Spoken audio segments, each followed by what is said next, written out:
This conference will now be recorded.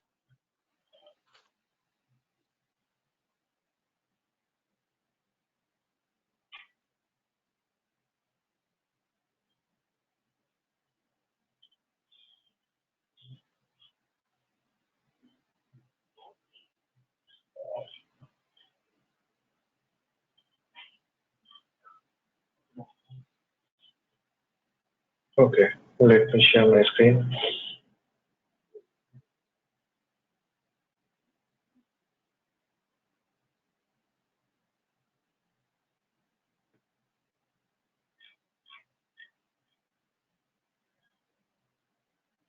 Okay,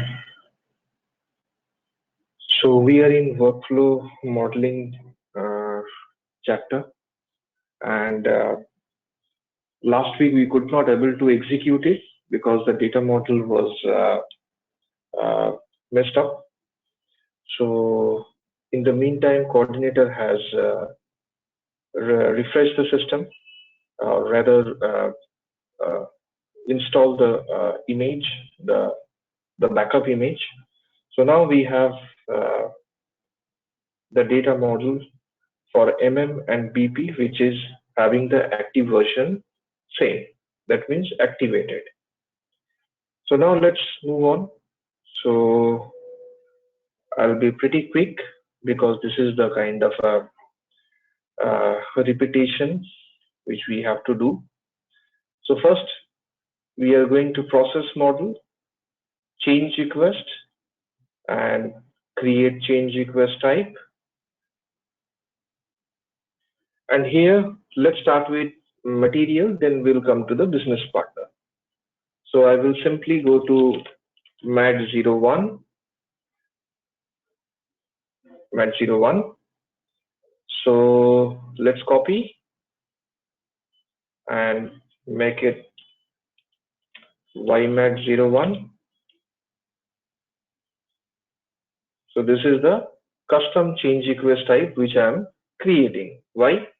Because my customer will not be happy to see the workflow which is running on the standard change request type. So that's what we are creating, a unique change request type for our process. Similarly, we will also create at the same time for mat02. So let's copy this one as well, because we will have create, change, mark for deletion. These are all different scenarios. So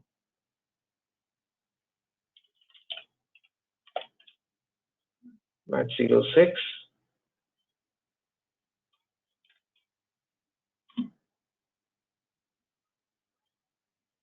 Okay. Save it. Now we have to cross check that this is the entity type which we have, material, and this is the business activity, which is mat1, which is for create material.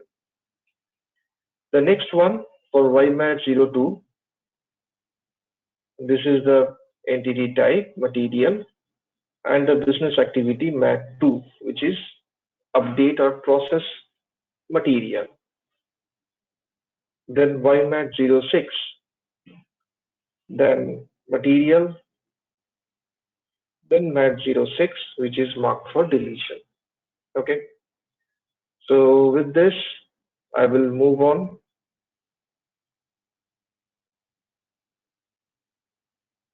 And I will create the reasons, because reasons are the one of the field of change request.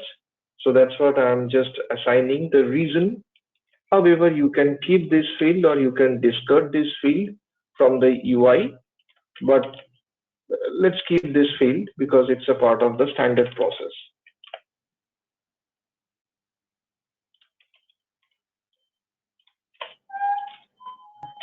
Let's say customer reason. Honestly speaking, this field does not have much credibility, but as it is a part of the standard field, so we are just simply keeping it. So then Next is workflow. In the workflow, this part already taken care, so no need to worry. We will only look into the change request steps. So let's go for first YMAT 01. Now, what are the steps I may have?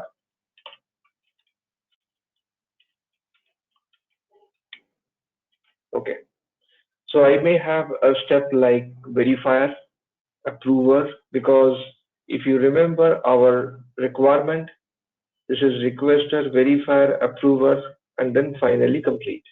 So requester, anyhow, it's a initial stage, but we will keep it. So requester is one step, then verifier is another one, then approver is one. Then we have a revision because we have a rejection concept.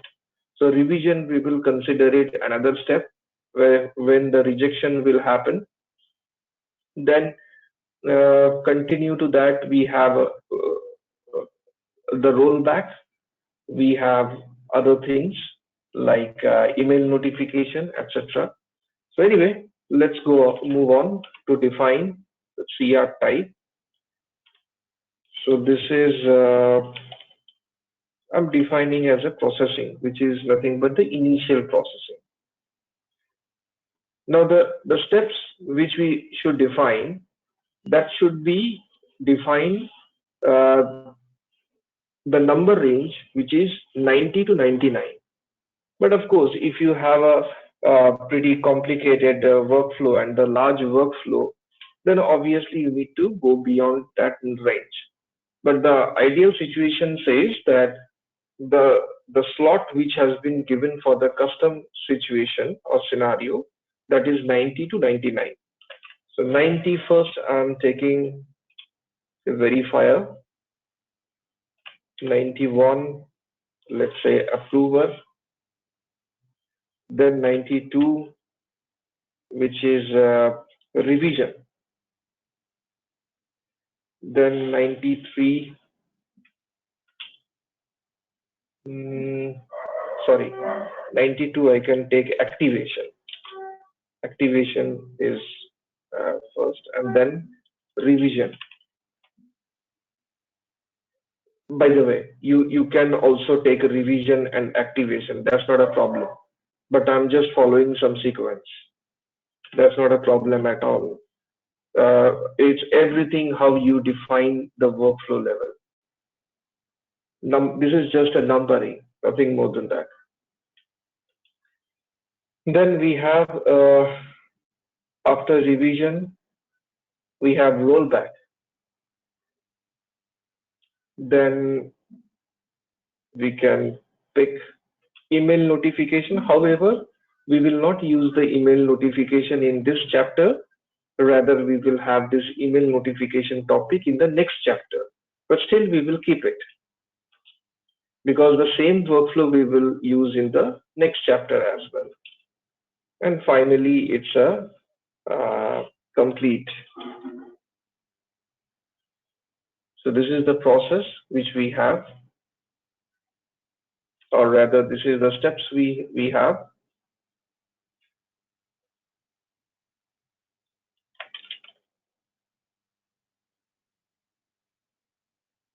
Similarly, I will make. Now the question is whether for YMAT 02 every time we will have the same situation. Normally, yes, but also it depends on customer to customer. If they feel that no, there will be a different, you know, approval steps, then it's a different story altogether.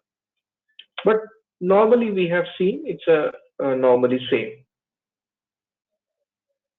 But doesn't matter if you know how to deal with it. Whatever the steps you have, doesn't matter. So now it is YMAT 06.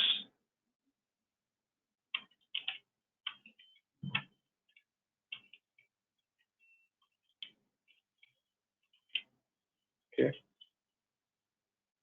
save it.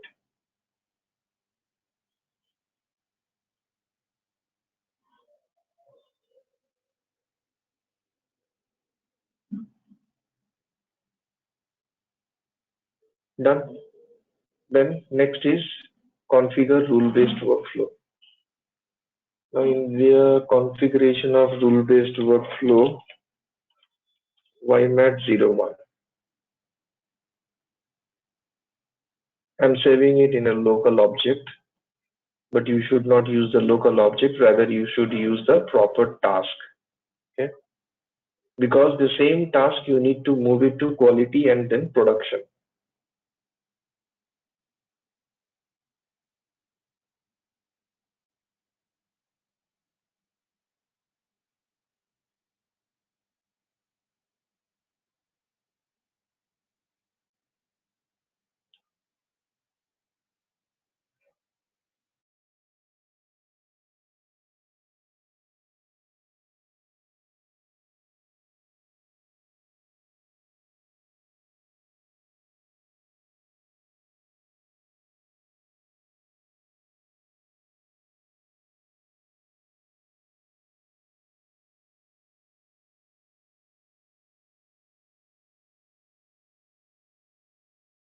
Okay, let's move on. So the this is the BRF Plus framework, business rule framework, and where we have the BRF Plus application. But BRF Plus application we will talk about in the next chapter. As I mentioned, that the next chapter is a continuation of the workflow. So next chapter we will mostly continue with the BRF Plus. But this chapter we will concentrate only on the workflow side. So decision table, this decision table we will concentrate this chapter. So here in the decision table section, you can see we have a three settings of decision table: single value, user agent, non-user agent. Single value means, I repeat, that it is the end-to-end configurations what we have. Then user agent decision table, the user driven activities, and the non-user agent decision table, which is a background activities or the background the task which is happening. So let's move on to the single value decision table. I think we have already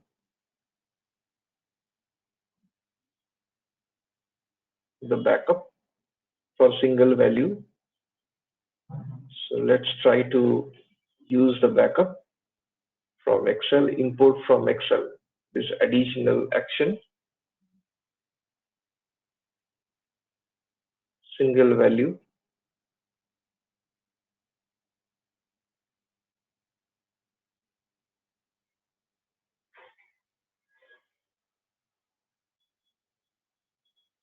Okay,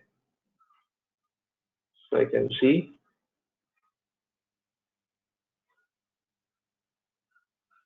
it has been successfully imported. Now the status I need to maintain, which is for Y1, Y2, Y3. Y1 will be verifier, Y2 will be for approver, Y3 is basically for rollback. So this is the three status I need to maintain. Okay, first save it.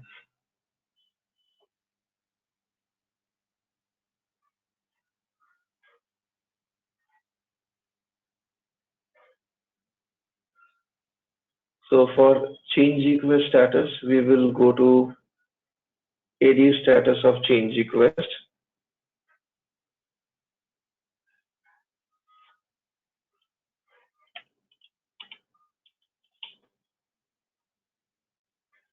Y1,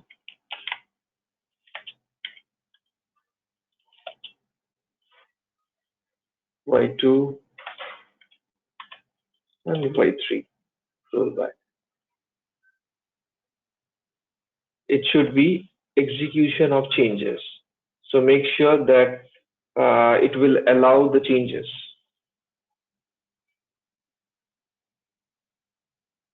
Now go back. Immediately it will not reflect. You need to just go to some other decision table for a while and just come back, and then you can check. Okay.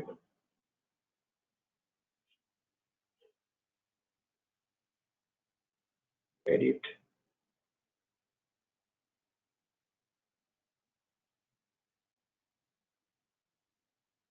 Yeah. Okay, now it has appeared. So this one I will simply save and activate.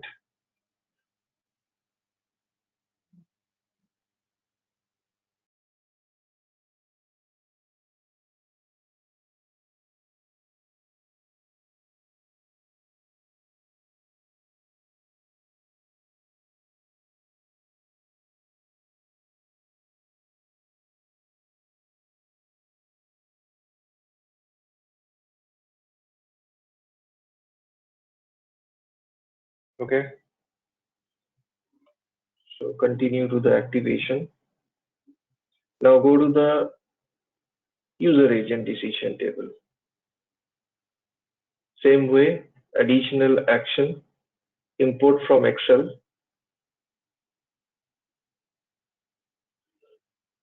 user agent.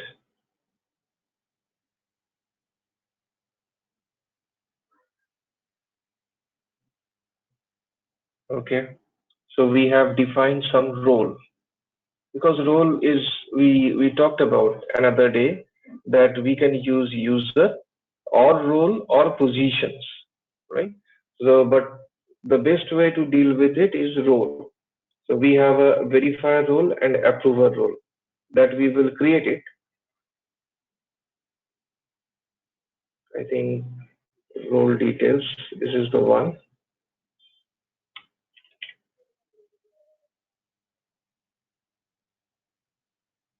So let's create the role. So the transaction, we have to go PFCG, and let's say this is the role, which is a standard role, of course. We'll copy to now 1 minute. This is again role having two type of roles: single role, composite role. Okay, single role and composite role. So what is the meaning of single role? Single role means this role, which is a standard role. Let's say this role, if I see that I can directly see the authorization tab, I can directly see the user tab as well. Now, what is the benefit to have this authorization tab? So if I have this authorization tab, any point of time I can go, I can change my authorization. Okay, so let's say I can say I need a delete master data, or something else which I'm not supposed to have. Okay, so whatever the authorization I need, I can have it. But that is the not the good case. So in that case, what we will do, we will not encourage to give any developer to the single role. This is a single role where we have the authorization tab. So anyone who is having this PFCG transaction access, that developer can easily go and change his or her authorization. So in terms of the little make it little secured, and make sure that the developer should not do whatever he or she wants. So that's what we can create the composite role. So what is composite role? Let's say, let me copy this role first. This is the standard role. Now let's say this is my verifier role. Now what I can do, I can create this composite role, and in the composite role, so this is the role of verifier. Save. So who has created, when he has created, all these details. Now assign the single role. So here in assignment of the single role, I will provide this role. the single role. Okay. Now, what you can see, you don't have the authorization tab. So that means if I have this role, I don't have a direct, link with the authorization to modify. So I cannot directly go to the authorization and modify. So that's the reason we make it a composite role to create the secured access. Now menu, click on import menu. So you will import everything what you have in this role. Okay. So detail wise you are importing, but you don't have the authorization to change or do something which you want.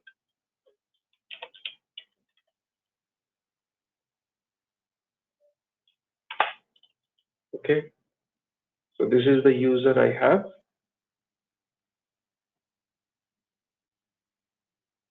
So my user is ready. Similarly, the second one, however, this activity, being a developer, you need not to deal with. It will be done by the GRC or the SAP security team. Always role-related activities will either managed by GRC team or SAP security or sometimes the compliance team.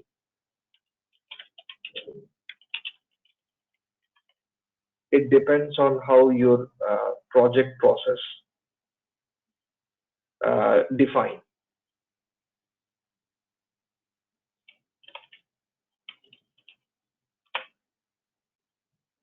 Similarly, import the menu.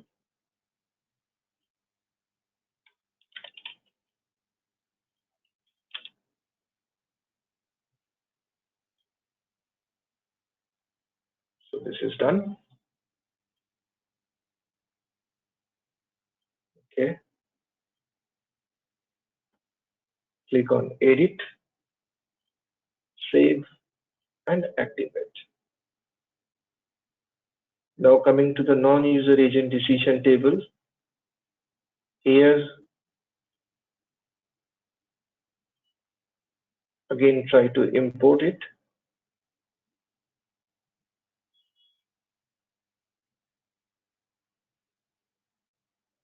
Condition alias, agent group, process pattern for activation, for rollback, and the completion.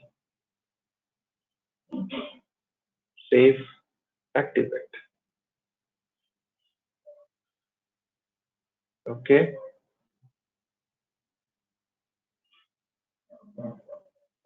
Go to edit, overall catalog, save, and activate. Okay. Now let me go to NWBC and then being a requester, let me go to the material governance and try to create material.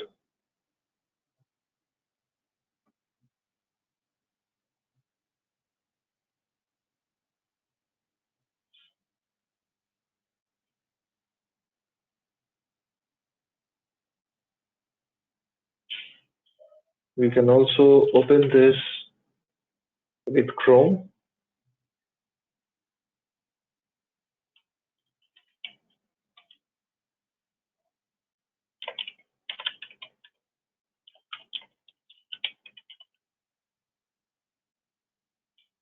Okay.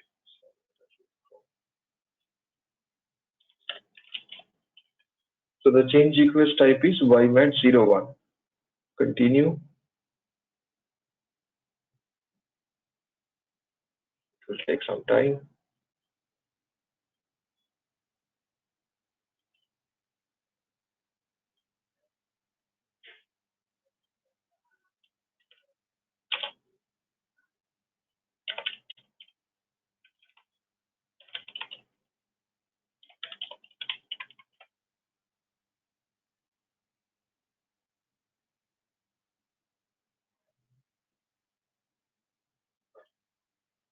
Okay. Uh, okay, we received the HTTP 500 error. So if I see this error, whether I have any ST22 dumps, I can see one dump. So this is the assign type conflict. CLMDG mat service CP.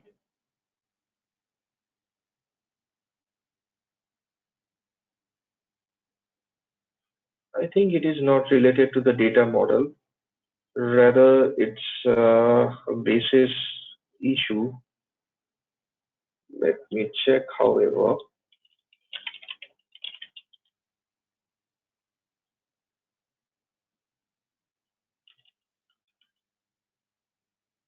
Okay.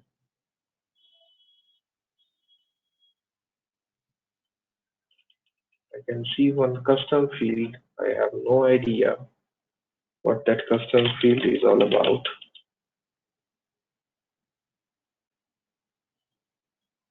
Let me remove this custom field.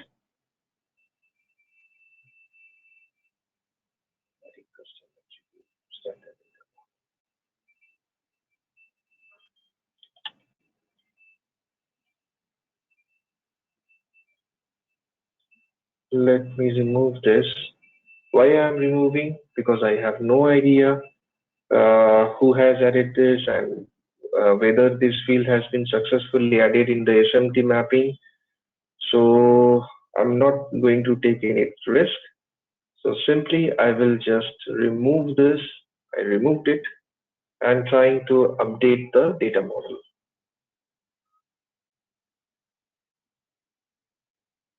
But it does not mean that we can't keep the custom field.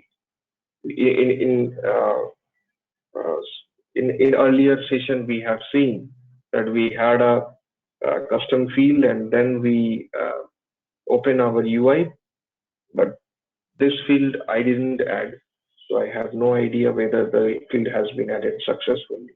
That's what I'm not taking any risk. So let me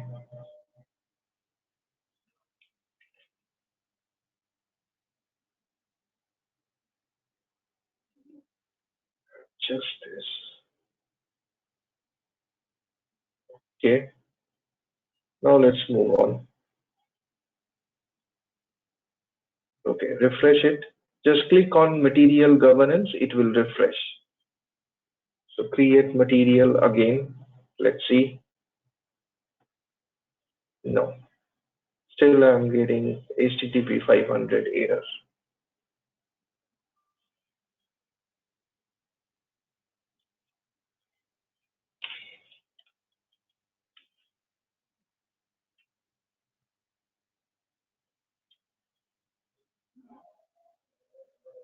Object reference not assigned. Let me see the SMT mapping.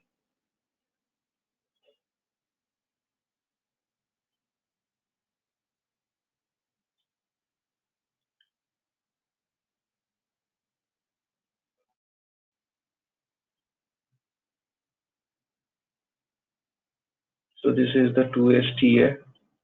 So Mara.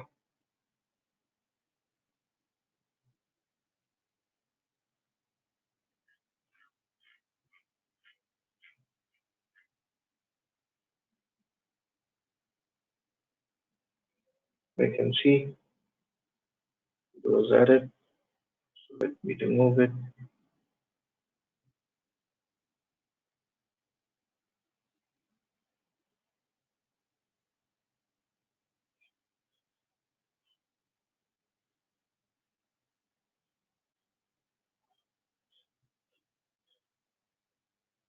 Now go to the another one.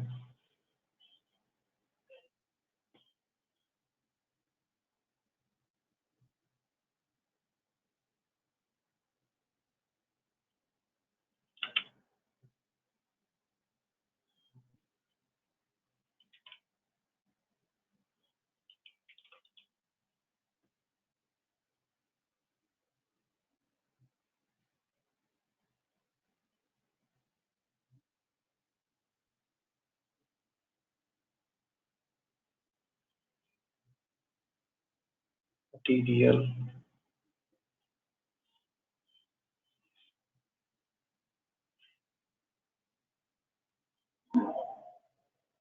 Here, so it has been added.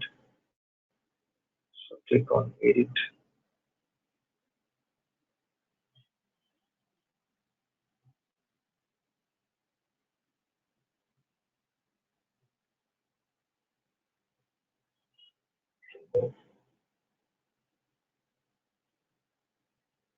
Save. Let me check one more point here. The generate structure.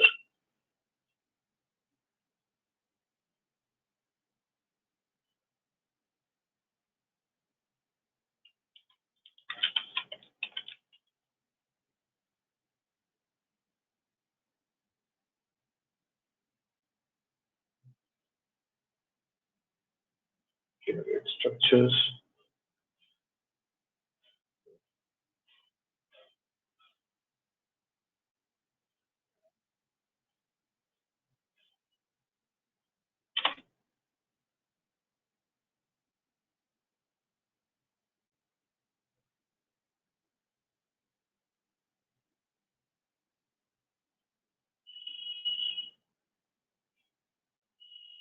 Let me check whether it has any custom mapping.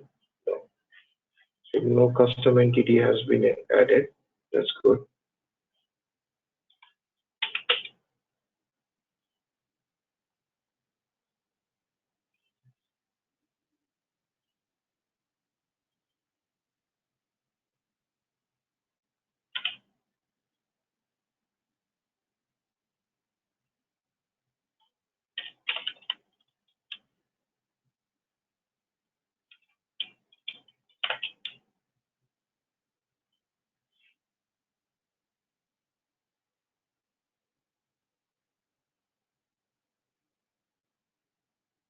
Display.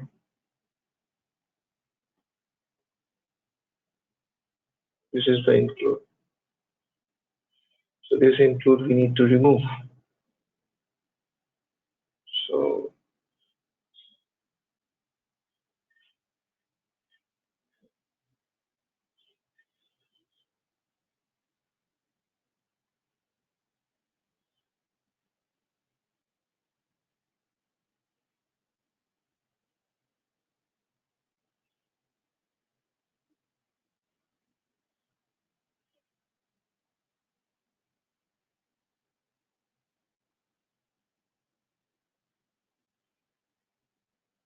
I'm selecting one more time the generate structure with only one structure.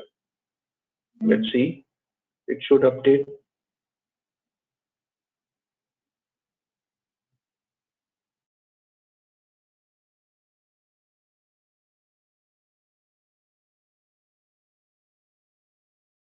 Okay.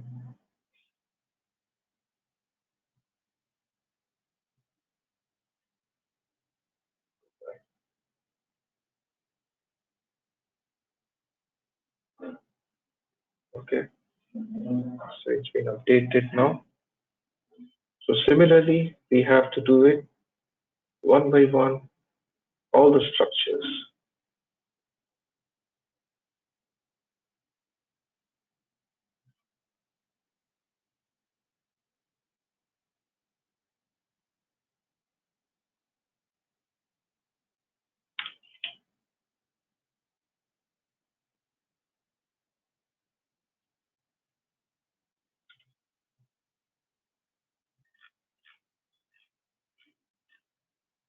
Okay.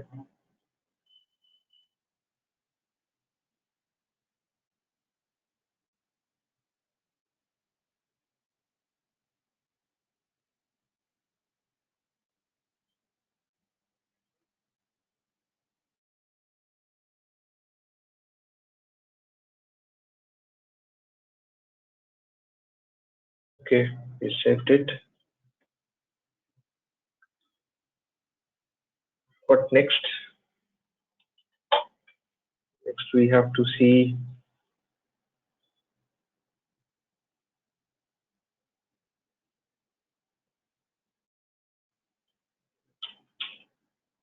D130F table, if it is added, and also we need to remove it. Wait a minute, let me check directly. So it was added with Mara Z, 4 entries. Let's see.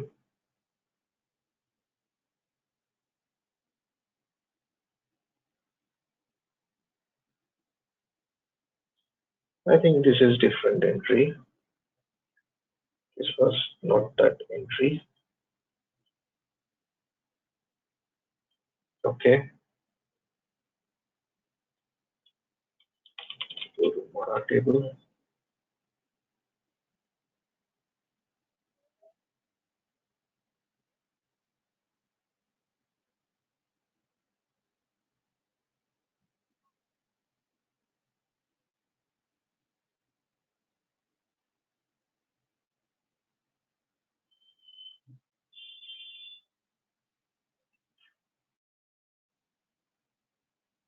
Whoever was added that particular field in the data model for Mara, but not added in the Mara table. That's the reason you have not completed the process.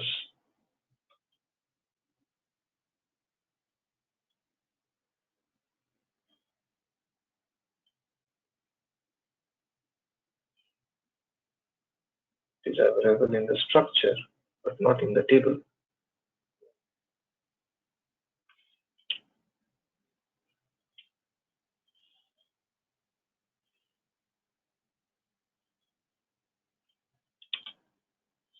No,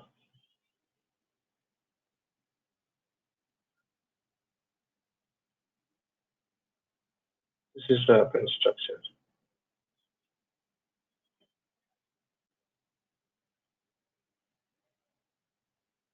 Actually, this one, you are not supposed to create any append structure. If you remember, as soon as you update the database table, whether it's Mara or a MARC or a MVKE or whatever the table, automatically this is the immediate backend structure of that database table. So that structure will be automatically appended. So whoever has added this, he added uh, in the structure, but not in the table.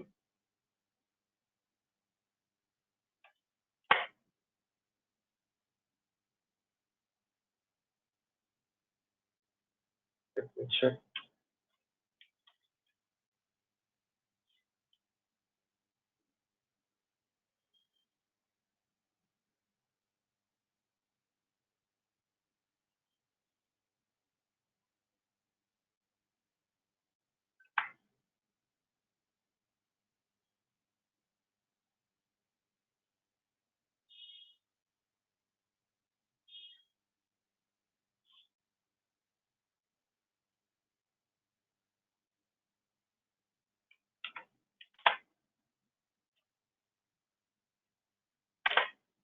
And another one is X.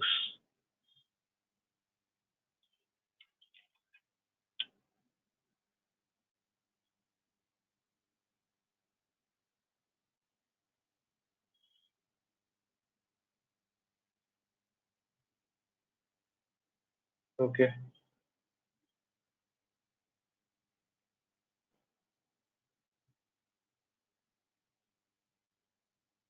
I hope this much we have. Let's save and activate again.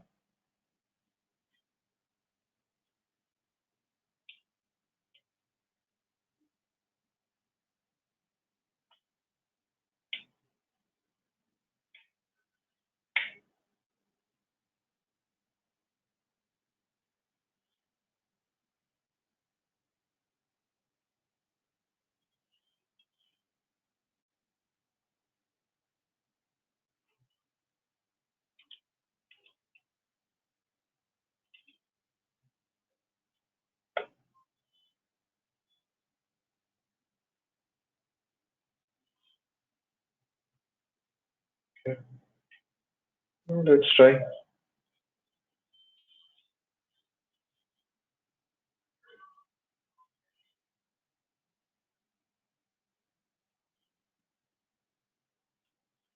Oh,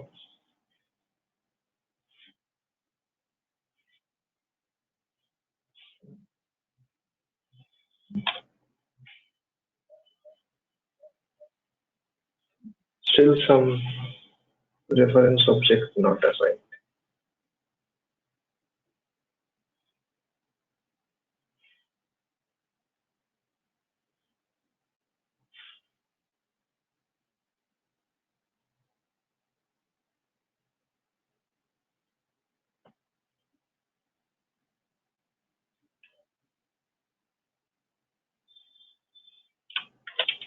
What to do now? Tell me.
Right. The generate structure is creating the issue now. I can tell you what exactly happening. Though we have removed this, but at some level in the framework, it is still exist.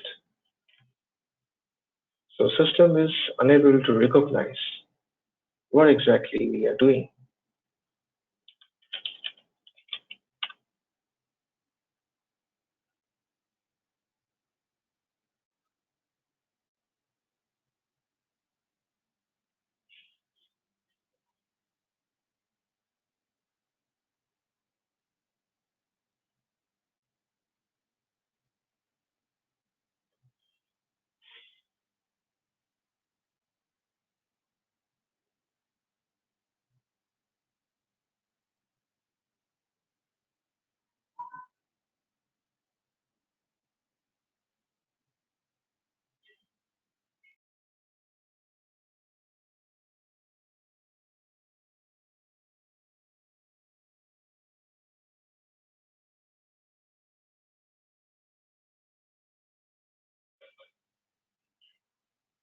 Delivered structure namespace are not generated.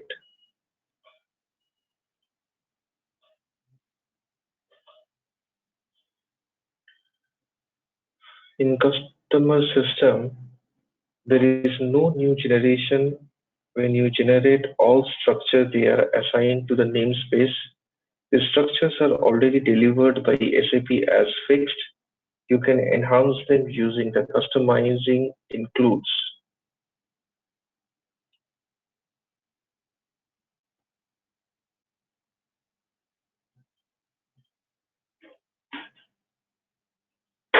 And when I see this,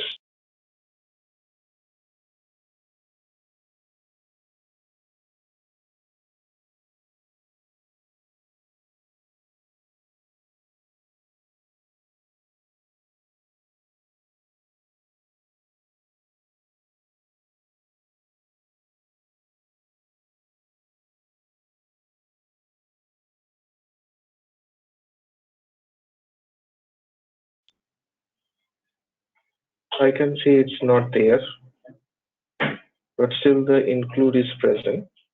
That's fine because this include does not have anything. But I'm quite sure at some point in the backend, it still exists, still not removed completely, because if that is not the case, then when I execute this for the first time with all the required entity types, I mean all the required details with the entity types, it was not generated. Rather, it was given dump. And the dump was, now it's showing this one.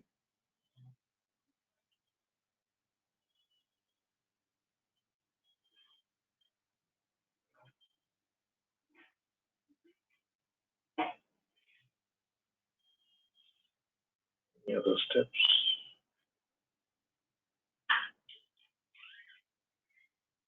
We have been taken care of this data model level, staging area, Mara table, T130F, generate structure, these tables, SMT mapping, and activate the data.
Okay, so my assumption was right. That means at some point of time in framework level, it was not updated, or rather the changes were not recognized by the framework. So that's the reason. Anyway, so now this is our change request, where we have the change request details, the basic data, and other details. So quickly fill this data. Material type,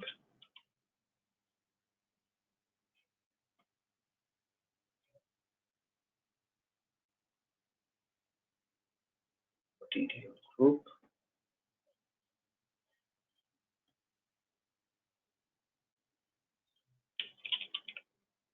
okay.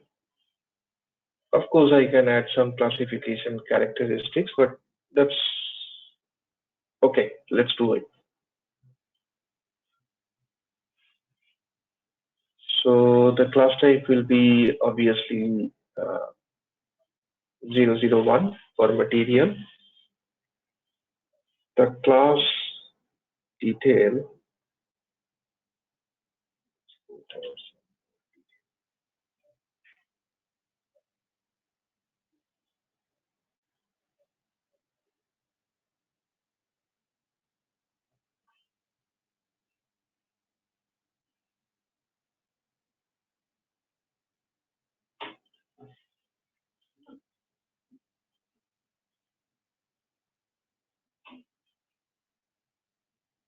okay. I'm selecting one of the class and display characteristics. Unfortunately, this class does not have any characteristics. Okay, fine. So with this detail, I'm submitting. Right now, my status is changes to be executed. This is the requester level. So at the requester level, I'm submitting. So as per the process, once requester will submit, it will go to the verifier. So let's see how it reacts.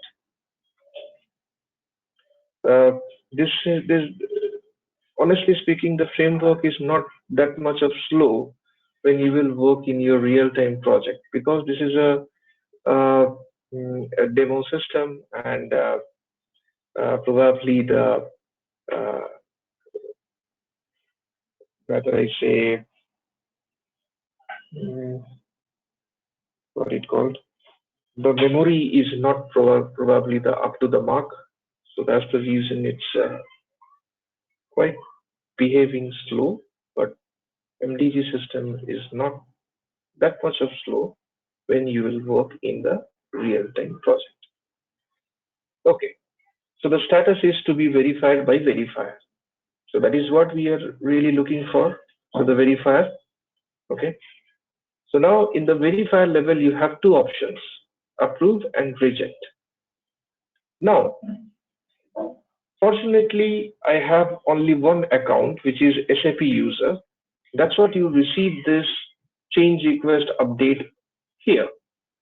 But in real-time system or in real-time project, you are not supposed to get in the same page, because the person who is the requester, he will not be the approver or the verifier.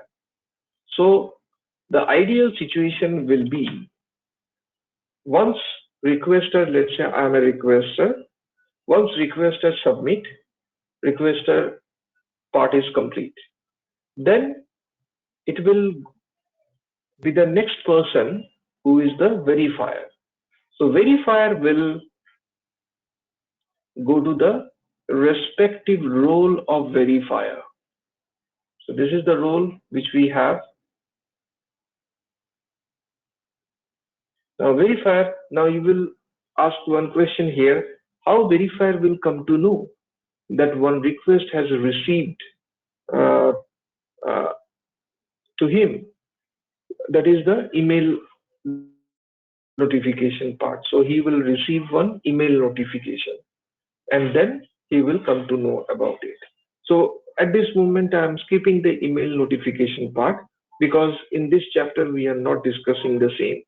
But I'm just assuming that the verifier uh, received the message, and then he goes to the next level. So in the next level, what he will do, he will go to my change request. In the my change request, he will have that change request in his work item.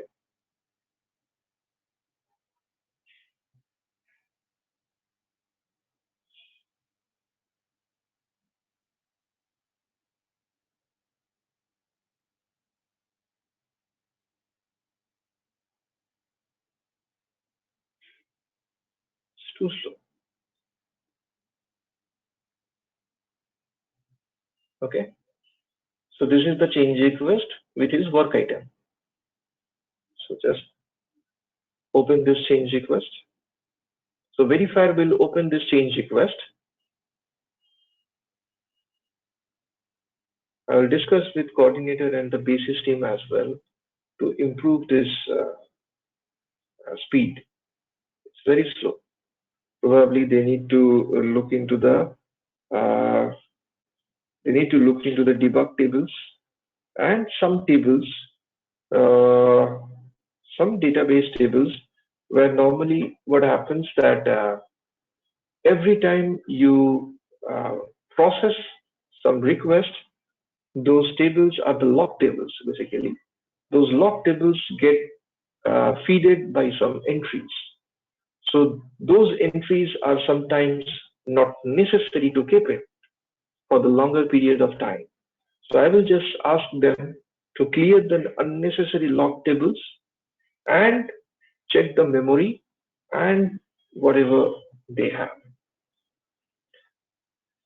So this is the change request details, the basic data details which we entered. Now you can ask me one question. When we submit, in the basic data, we had a different screen. We had a very little number of fields. but here I can see different field. Yes, because I'm quite sure that the activity type linkage is not maintained. Let's see. I hope you remember the activity type linkage. So the sequence in which the process will continue. So it's not maintained, right? Anyway, doesn't matter. We can still continue with this because our details are still reflecting and it will reflect. Okay. So now we have two options, approve and reject. So let's reject it. When we are rejecting, it is saying while you are rejecting, you should specify the reason for the rejection. So here we need to definitely create some reason. Okay. Why you are rejecting. Let's say, for an example, unit of measure is not appropriate.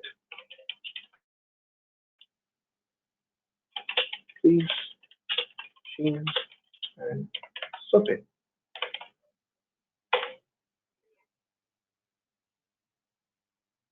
Okay. And one more time, reject. Click on general. So refresh. This is the refresh button. So once you will refresh, because for us, the status is everything. We will come to know the where the exactly the change request is standing. That is through the status.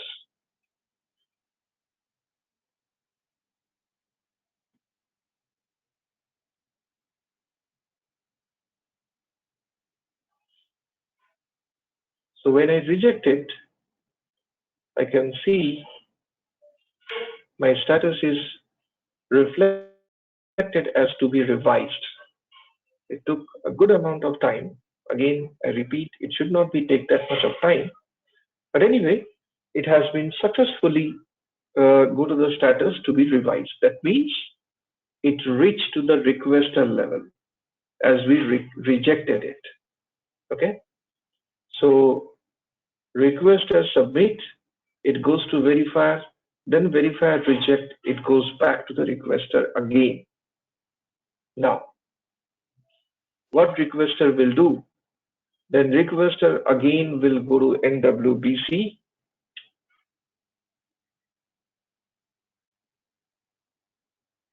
Go to my change request.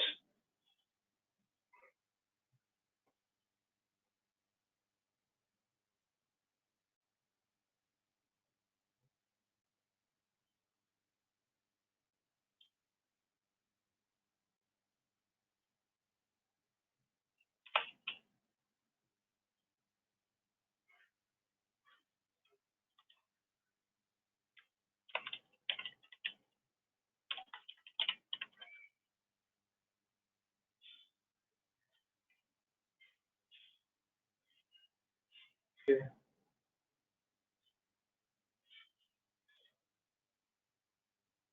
Also, I can see now I can go to my change request.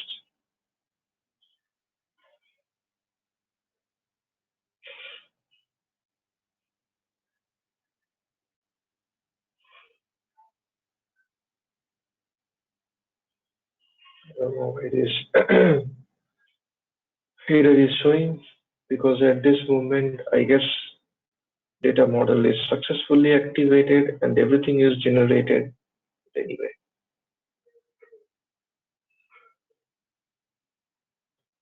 Let me open this from here.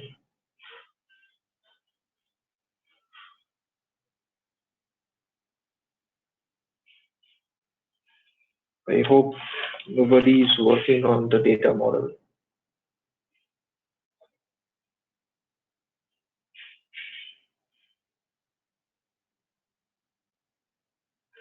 It's okay. Okay. Now you can see it's showing changes are not allowed. Then how I will change it if the changes are not allowed? So that means, what is the problem? The problem is in the process model, change request, edit status, this one to be revised.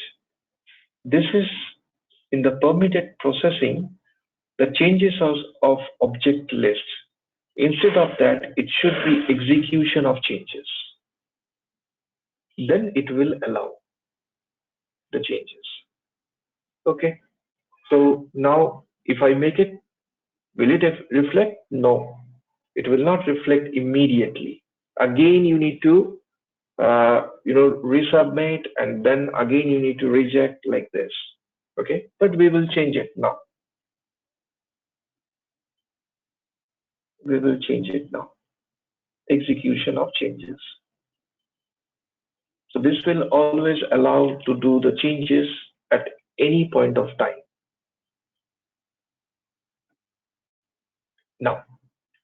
Now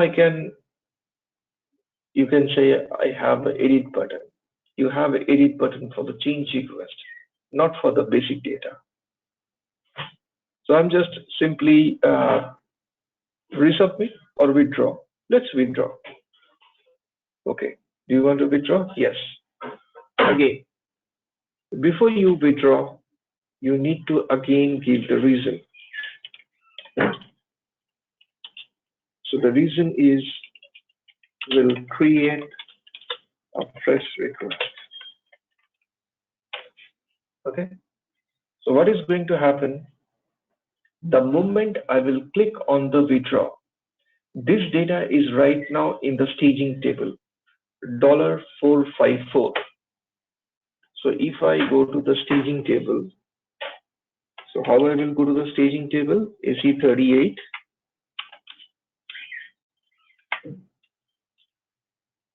USMD data model, execute, then material check table. So this is the one, execute, and this is the one, right? So this data is already here, and you can see the USMD underscore active is 0.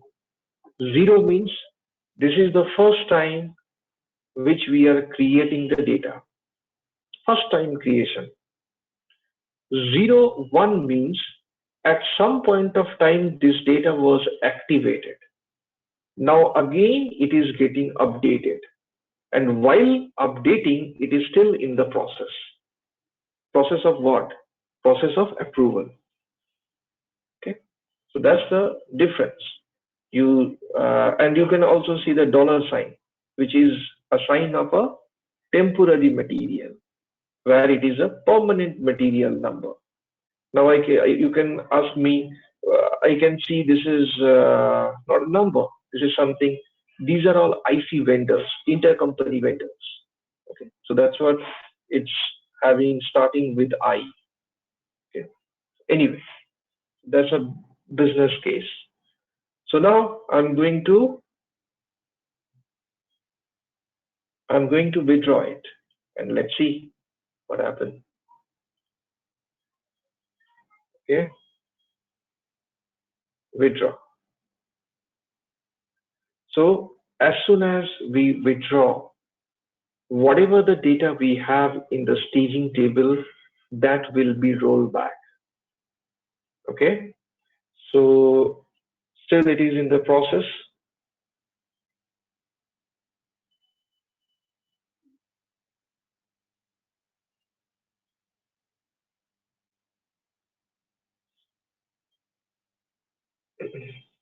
Roll back and final check rejected. Okay, final check rejected. Now come back to this one. See, still it is here. Okay, let me refresh. It's gone. Okay. So now create one more fresh request. Now this time we will approve it. So we first have seen the rejection scenario. Now we will see the approval scenario.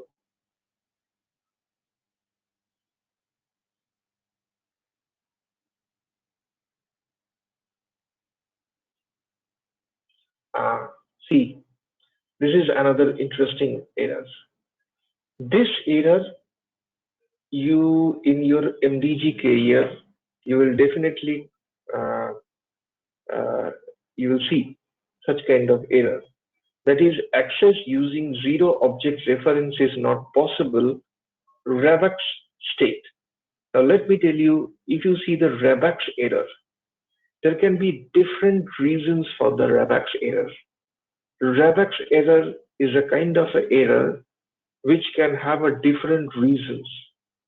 Now in this case, the zero object reference is not possible,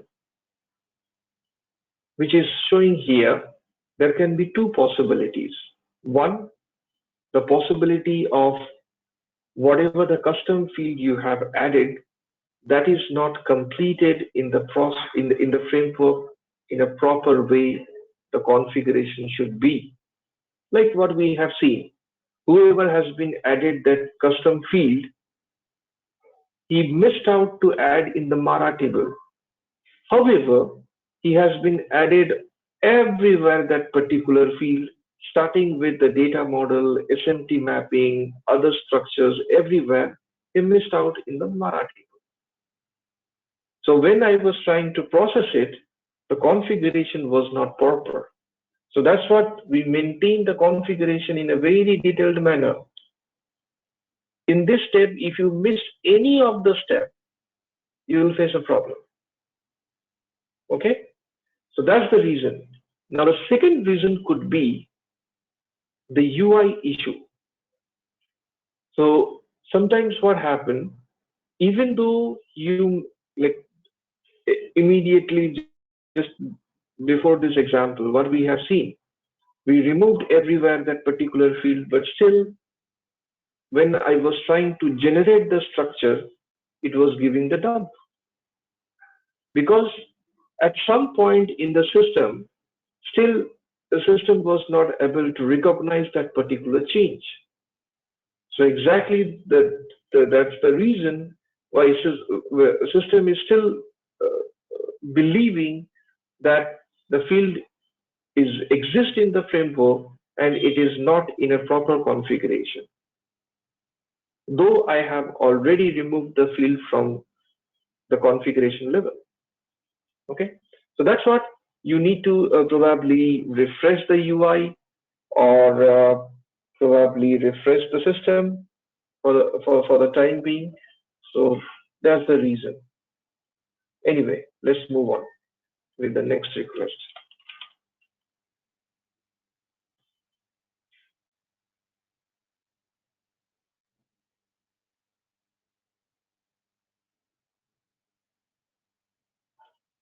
Now see, there was no errors.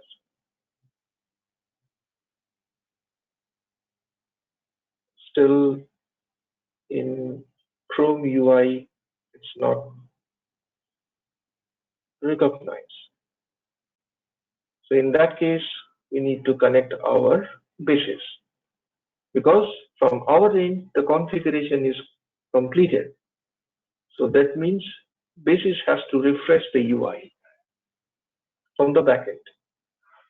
Now, at the same time, you can ask me, but my Internet Explorer is working properly. Yes, Internet Explorer is refreshed properly where the Chrome could not able to refresh. So that's what. So need a hard refresh from the backend.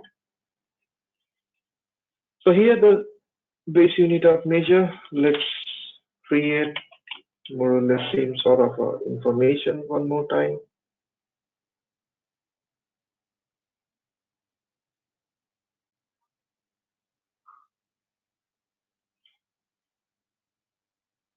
Okay, now I will give the classification.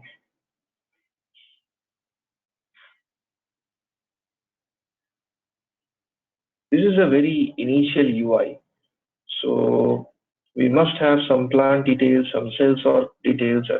etc. Anyway, whatever we have, we can just continue with it.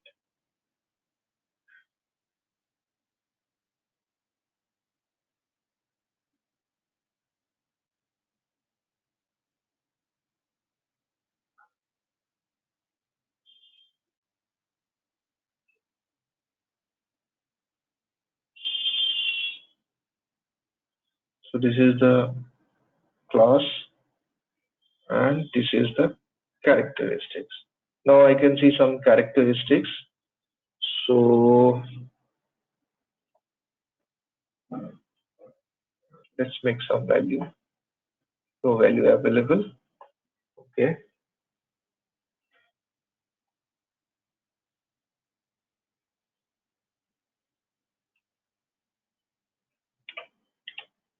Okay. I'm just giving some random value. Okay, only these three characteristics I have given. Anything else I can. Okay, let's come to the display classes. Apart from this, what are the details I have? The GT numbers. Anyway, just leave it. Now submit.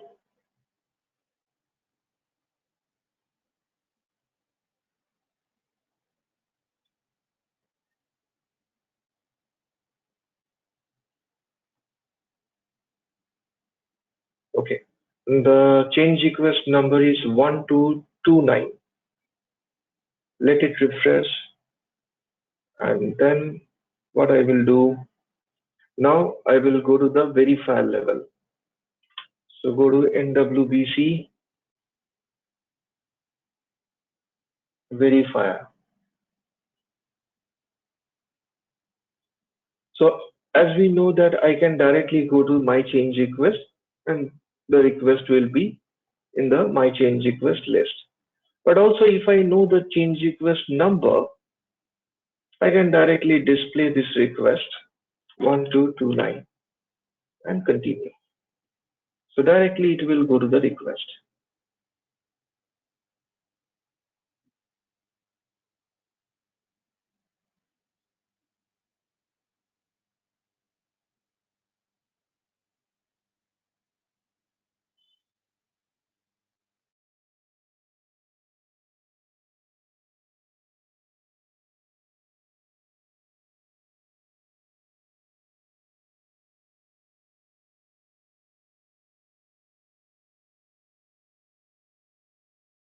Okay, to be verified by verifier.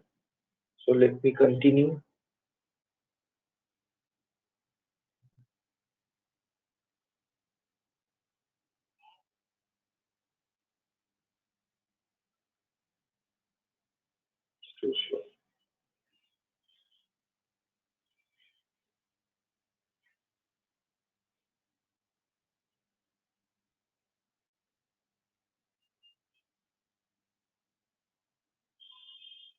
Okay, while it is processing, let's utilize the time. So how we will utilize this time?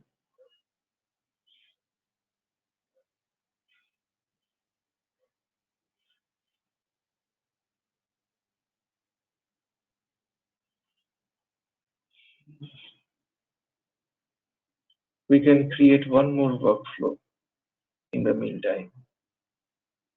Configure rule-based workflow for YMAT 06, let's say, for mark for deletion.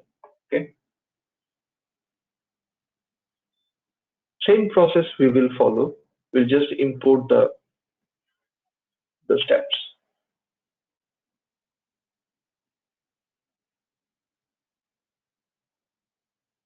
Import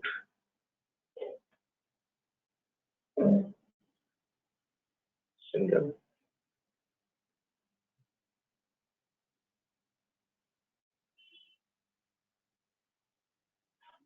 Yeah.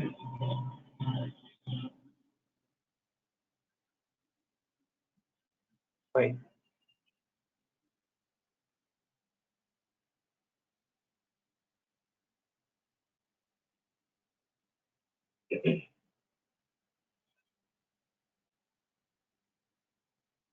Save it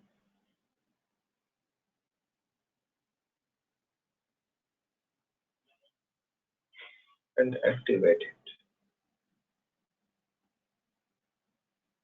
Okay, by that time I think it has been appeared. So yep, not this one, this one. Okay, so this is the verifier level. So I have all the records which was entered. Now approve,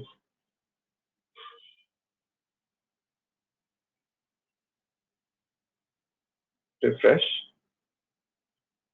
So then after the approval of verifier, the request will go to the next level, which is approver.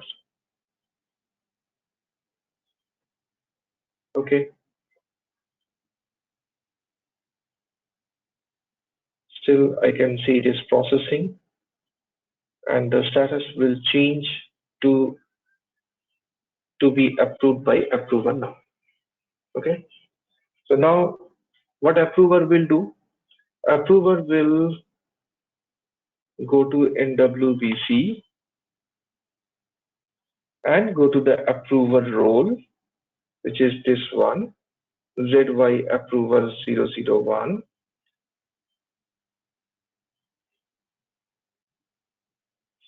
and my change request. So approver also will go to my change request, and in the my change request, he will have also the same request. Okay.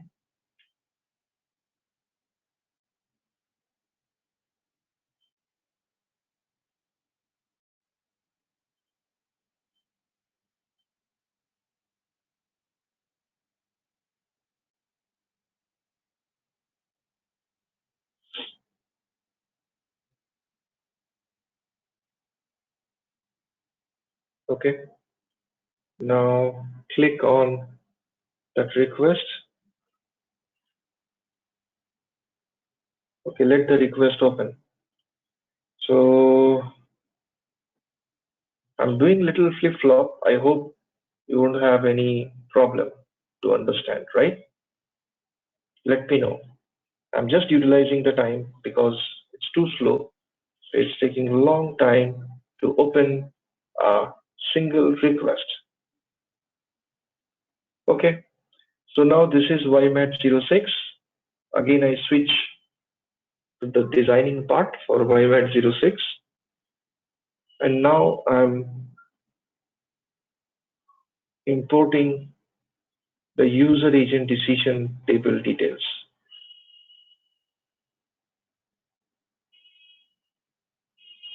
Save and activate. Now you can ask me whether here also we will use the same role. Of course, you can use the same rule, or if you want, you can use the different rule as well. It's up to you and your business process. Next is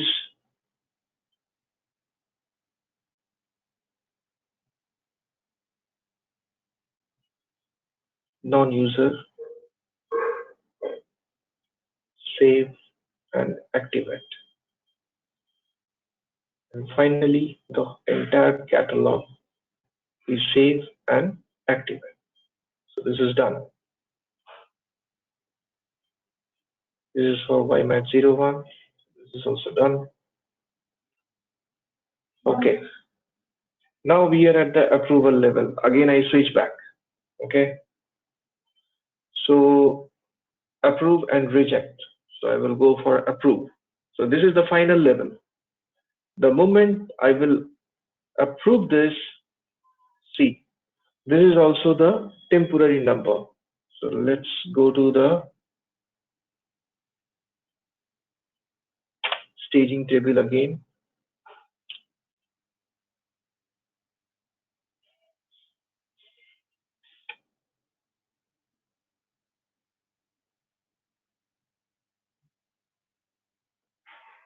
Okay.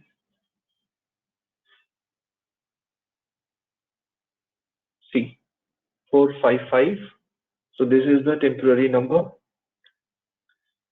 Now the moment I will click on approve, and as this is the final step, what is going to happen? The temporary number will convert into the permanent number. Okay.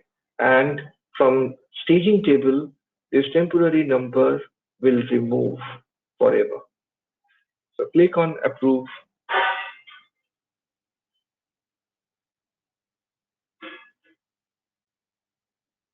So this is the final step, processing.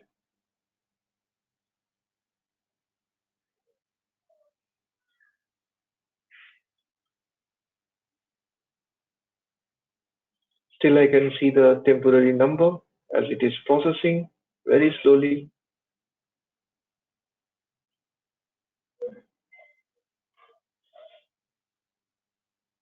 Here only you can see the number will change to the permanent number from the temporary number once the process will complete and activate the change request.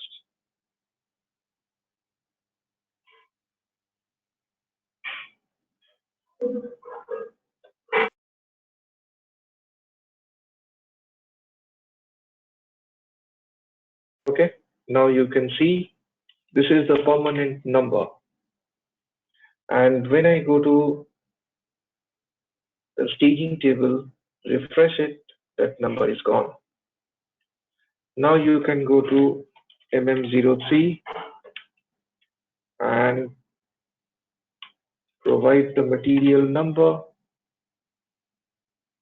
So this is the three information I can see: basic data 1, 2, and classification. So I have entered the base unit of measure, material group, and in the basic data 2, we have not much detail, but in the classification, we have the classification details. So this is the classification which has been selected during the process, and this is the one which are the characteristics. Okay, so this is how we create the master data. Okay, now this master data we have created. Now we need to, as per the business requirement, let's say this master data needs to be marked for deletion. So how the process will continue for mark for deletion. Just now we maintained the implementation of mark for deletion. We just completed that. Now we will go to NWBC.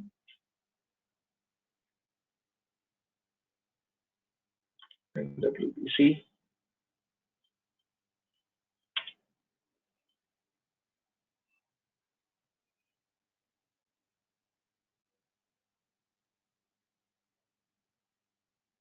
Mark for deletion.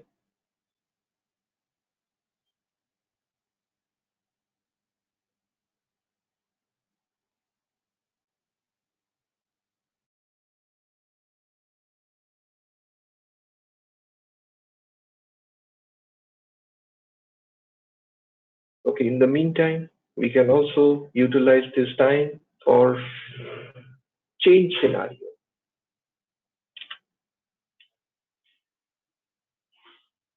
Process model, workflow, configure rule-based workflow, YMAT02.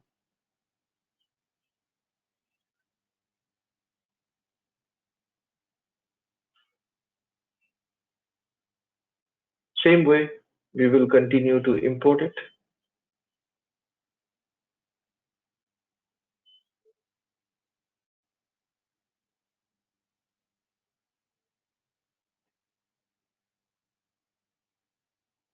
In the meantime, let me check.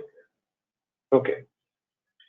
Here, again, I switch to the mark for deletion, just for your understanding.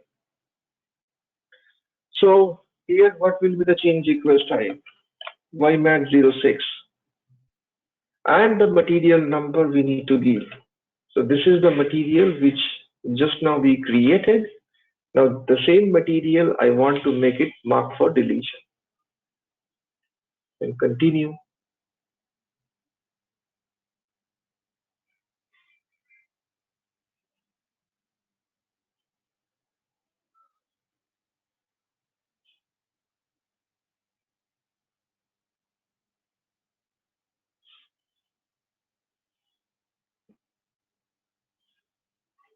Okay, let it open.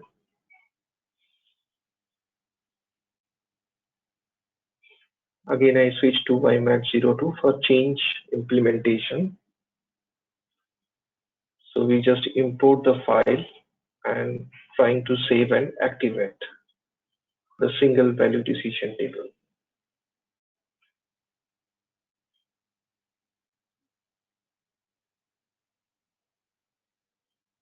Okay.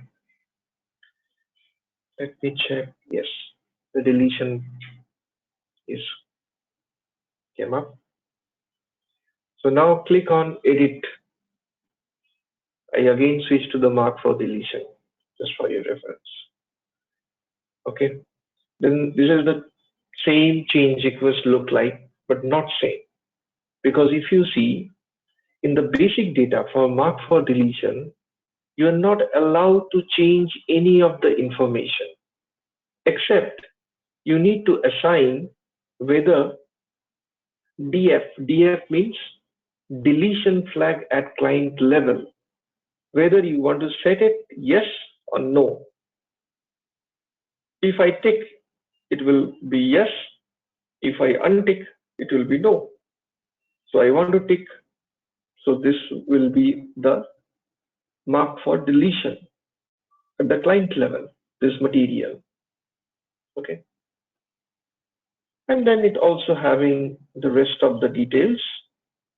If you want to see, those details will be appear accordingly, the classification and the according characteristics as well. Okay. So then I will submit. So in short, what we can do by using MM01, MM06, the same thing we are doing through the UI process. Why? Because the process is transparent and the process is having different approval procedure, right?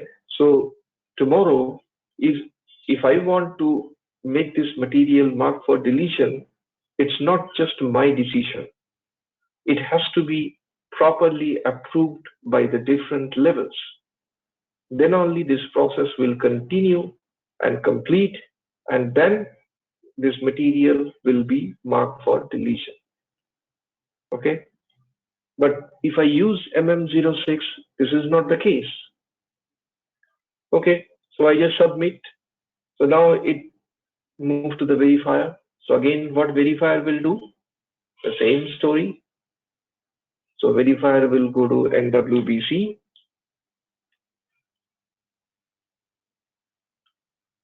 Go to the verifier level. And then my change request, let's say.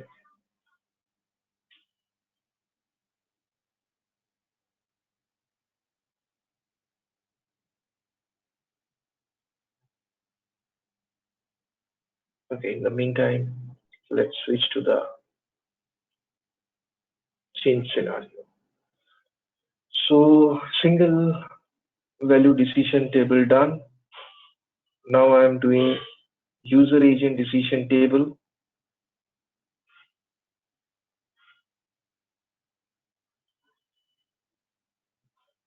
Save and continue. Then this is the non-user agent decision table.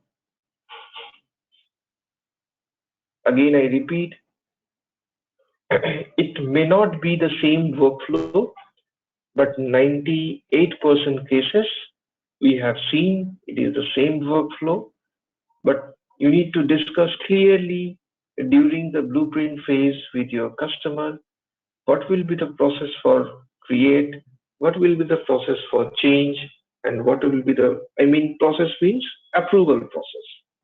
What will be the approval process for mark for deletion, etc. Okay, now I switch to the mark for deletion execution. So the verifier level, we just continue.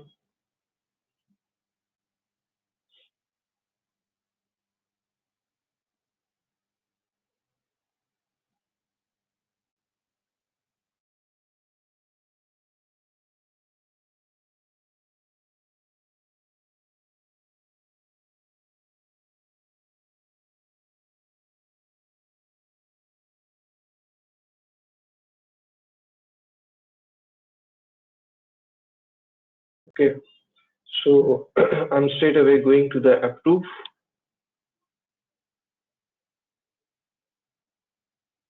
So continue to approve.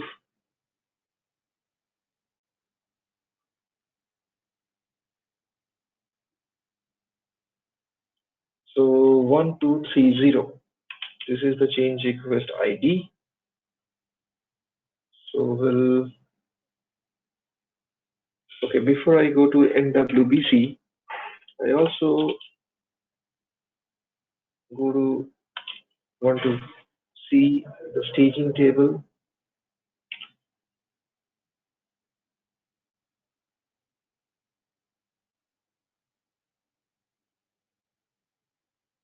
Now look at this. This is my data. It's now appearing 0 and 1. That means what? At some point of time, this record was activated, but now again it is in the process of doing some change. Change means whether you are changing some value or you are making that particular master data as a mark for deletion. Ultimately, you are trying to update the master data. So it is in the process of update. Still, it is not completed. That's what you can see the active version as 0 and 1, both. Okay, clear? So once it will completed, this entire entry will be removed from the table because staging table only hold the inactive record, not the active record. Okay? Still, it is an inactive record because it is in the process. What I was looking for, NWBC. And this time it's a approver.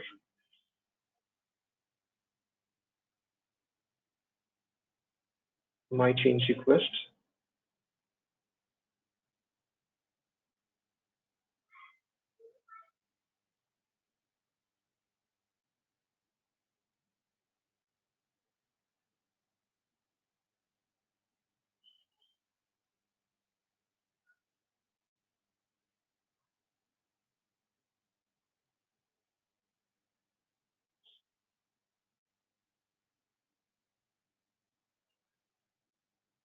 Okay,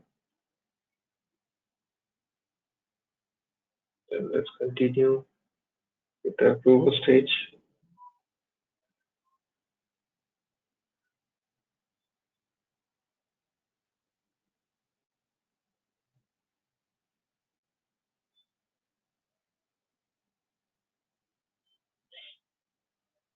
Okay, in the meantime, just to in the last session, I also talked about the positioning. If you remember, the positioning, organization assignment with material type, material group, organizations, and the organization assignments. So already that part is explained in the last session. I'm not repeating that. If you can refer the last session recording, you'll get the details. So this is for, as I mentioned, we have MDG role, we have position and user. Obviously user, we are not going to use it. We are normally using the role or position. So role, just this is the example, and position, last session we discussed. So I'm not repeating that. this time. Okay. If you have any question, obviously you can ask. So now continue to approve this.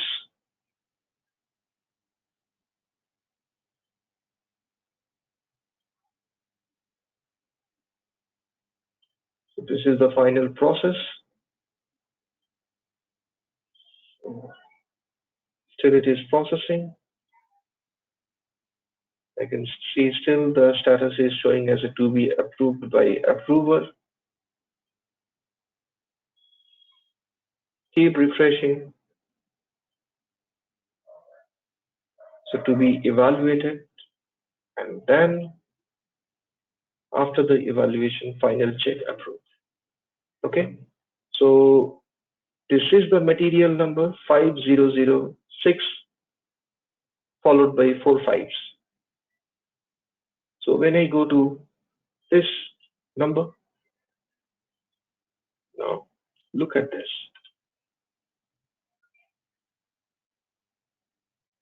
See, deletion flag is set at client level. Okay.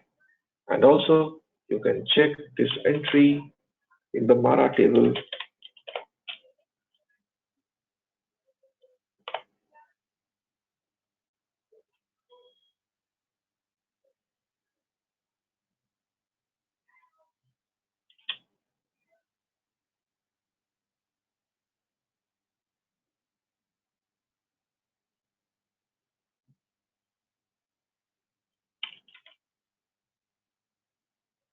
Okay. You can see deletion flag at the client level. And also, if I quickly go to the staging table again,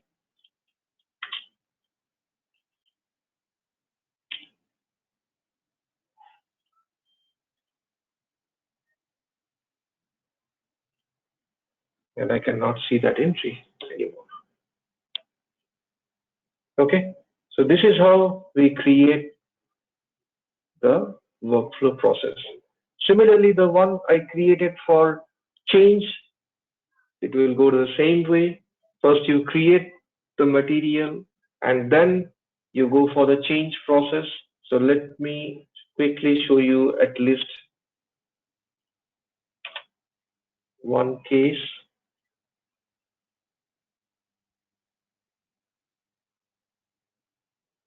So change material. Actually, on create or change? I think create. Change material. Okay, the same material I can use the one which created. This is the one.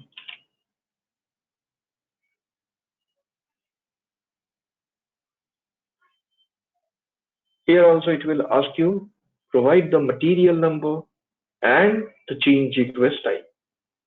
Okay, so whether it is a change scenario or mark for deletion, this is a kind of a mandatory field. YMAT 02 material number and change request type and continue.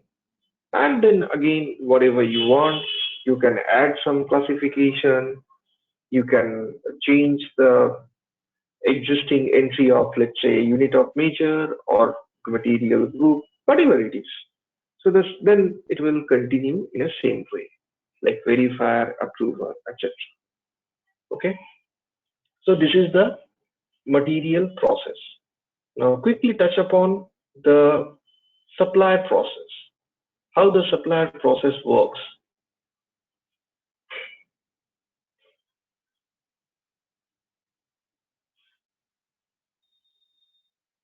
So here you have, I'm still in the material situation scenario.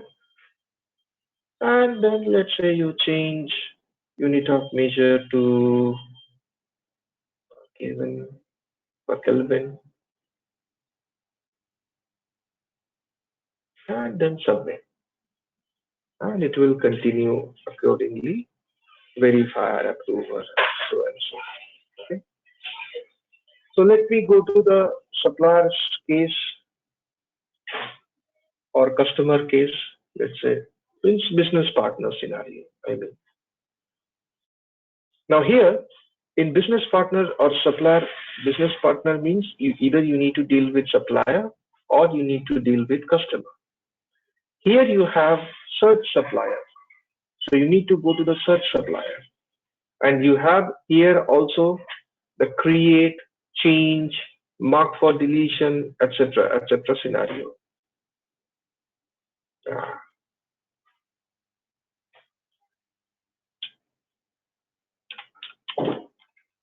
22. Assertion failed. Assertion failed is more or less same.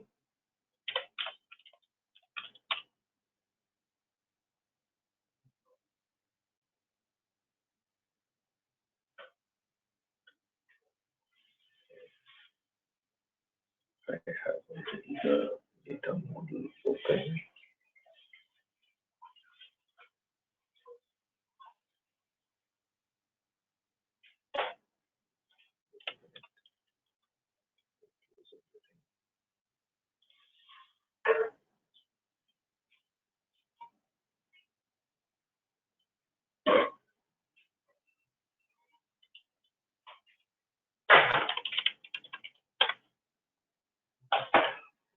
Always continue with the middle option.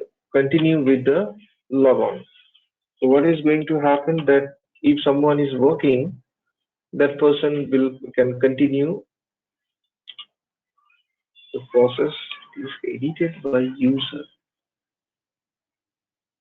I think someone is trying to edit. Not sure.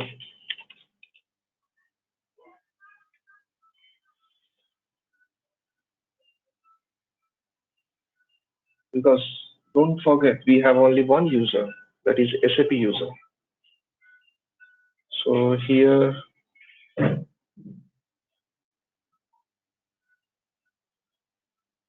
I'm quite sure here also some custom, yep,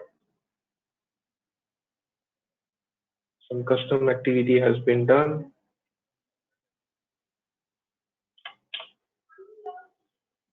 Mm, go to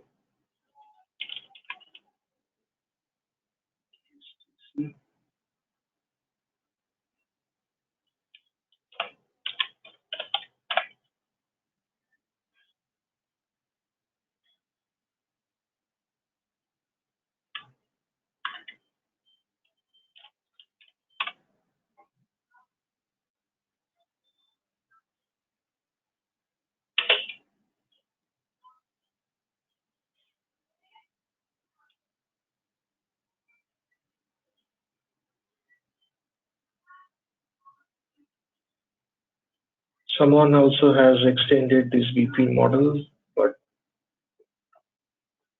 not followed the process.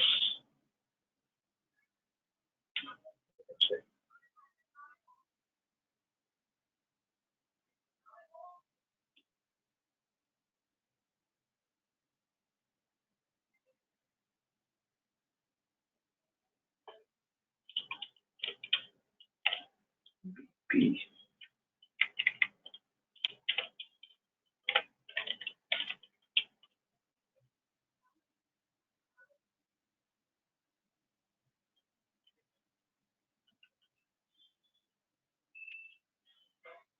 Someone was trying to edit some custom entity type.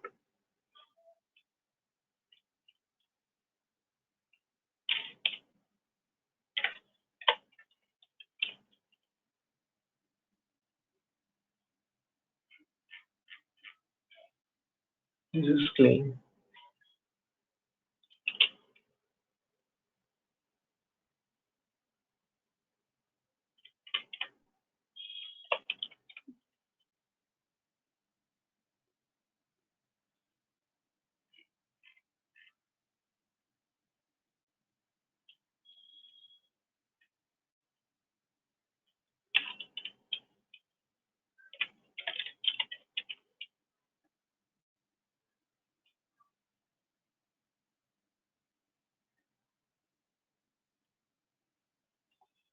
Okay, let me try one more time.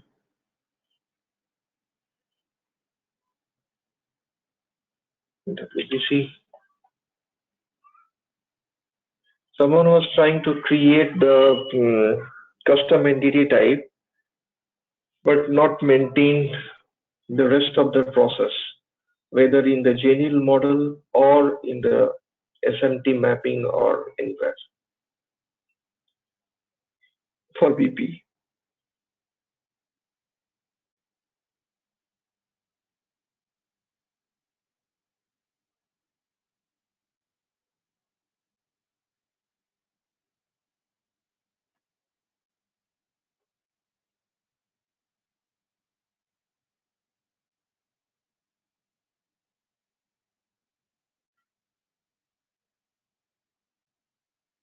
I saw before starting the class BP was not active. Then I took the necessary and there was some errors. I fixed those errors and I activate those, and then now I see. Let's see if it appears.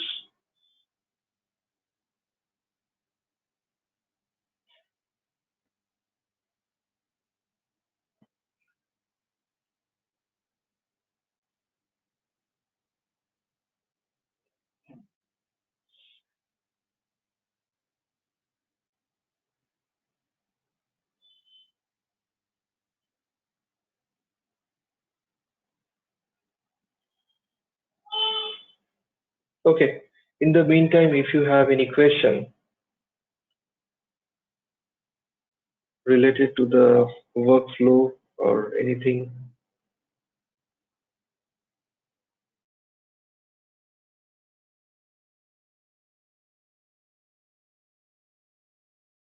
okay. Now it has. I think the problem is with UI. UI is not recognizing the changes of data model. So it was required little time to understand it, or it was required a kind of a hard refresh. Anyway, that's good. Now, when we are creating the supplier or customer, we always have organization or person or group. These three items to create. Mainly, we will go for the organization. And if we have some company employee vendor, then we will go with the person. But let me go with the organization. Then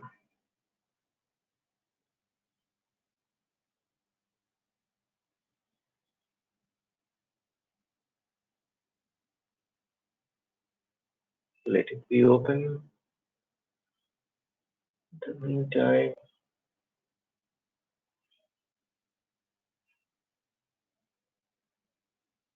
let me identify the change request for this.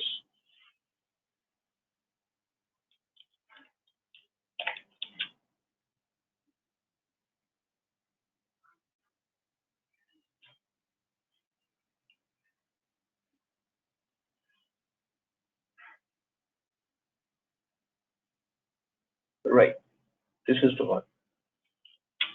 Okay. Entity type, BP headers, business activity, create suppliers. Good. Okay, still it is processing. Now we can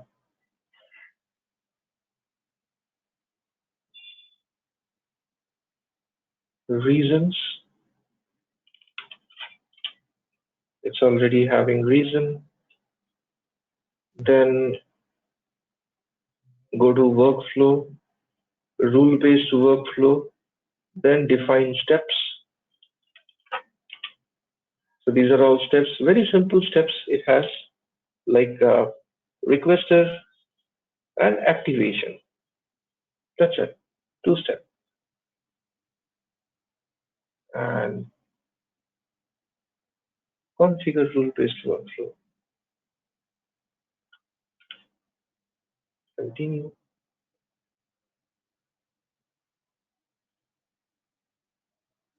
Okay.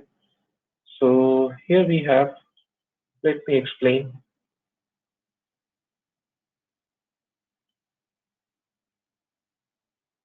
So what happened? Processing, that means requester submit the request and it will just go for the activation. So it's a just you enter and submit, activate. So there is no further approval procedure. It's a very simple one, basically. And obviously you can create like what we have created for material, same way we can create. So activation successful or activation greater than less than. That means not equals to activation successful or fail, whatever you consider. So if it is successful, then complete 99. If it is not, then again go for the reactivation, which is activation failed. And reactivation again active, try to active again, and then activation. Okay, so this is the process.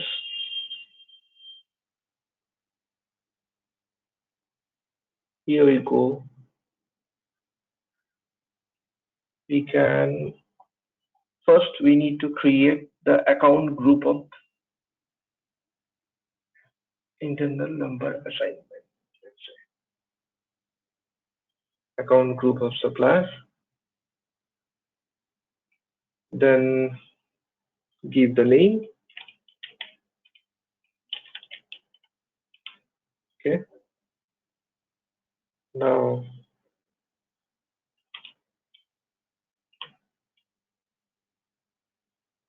postal code,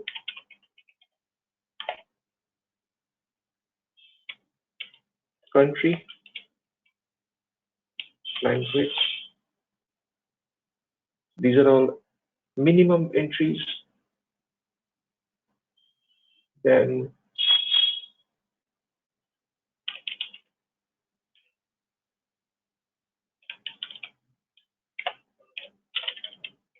LID. Then roles, BP roles. So we have two roles.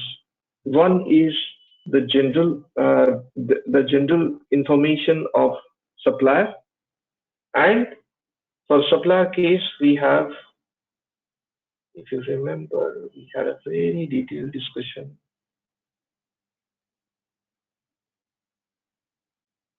for supplier case. Right, here we have BP details, BP general data, address details, bank details, tax details, role details. Now in role we have company code and purchase. Okay, when it is the ERP vendor, it is company code and purchase. When it is ERP customer, it is company code and sales org. Okay, so this time it is company code because this is for the suppliers. For supplier, it's company code and purchase.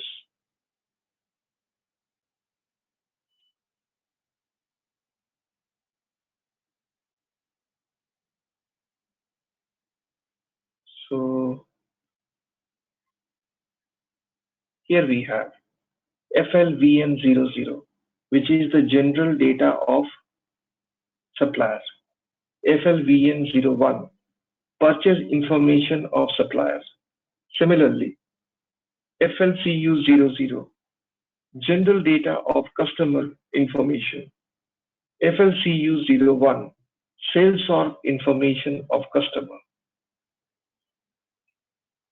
So selecting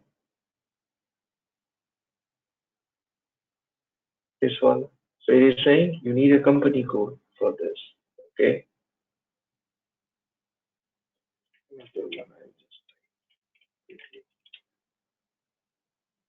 Okay. Now you need to enter. Now then go to the ERP vendor. In the ERP vendor,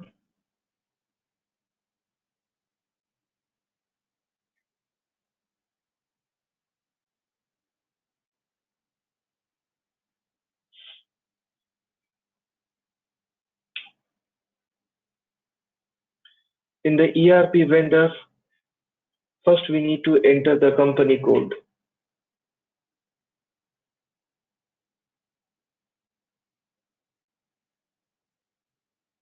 I'm just selecting randomly some company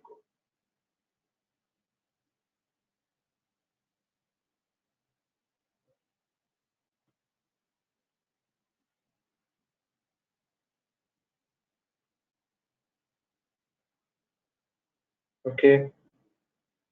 Then followed by terms of payment. Then followed by payment method.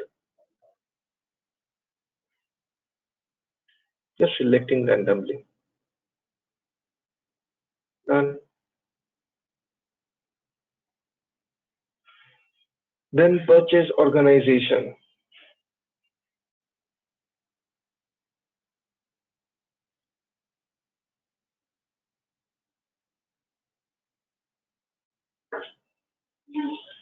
Order currency. Sorry, it should be I.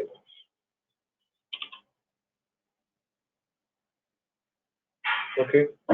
Then again, terms of payment. Then let's say Incoterms.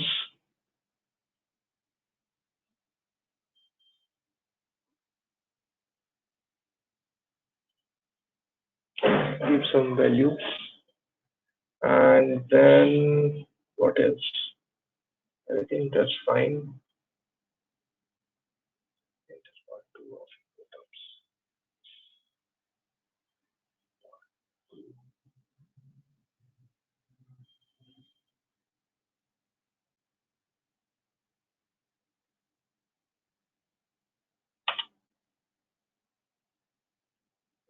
Done. Okay, now let me continue. Okay, so this is the information which we have given. If I have transportation zone, I can probably maintain that as well.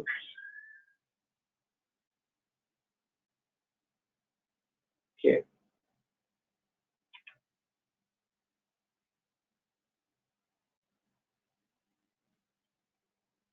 Okay. Submit.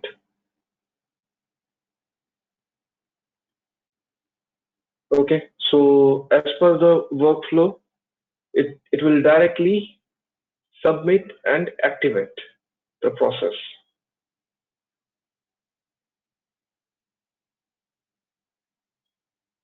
So still it is processing.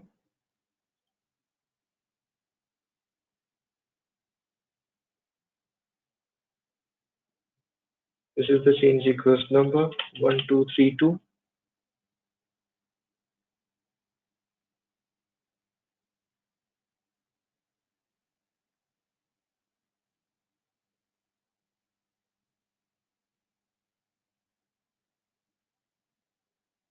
We can again go to the supplier governance, the home page, and display change request. 1232. No finalized change request, but the change request is already finalized. So I just untick this and continue. I hope by this time it is finalized. That's one.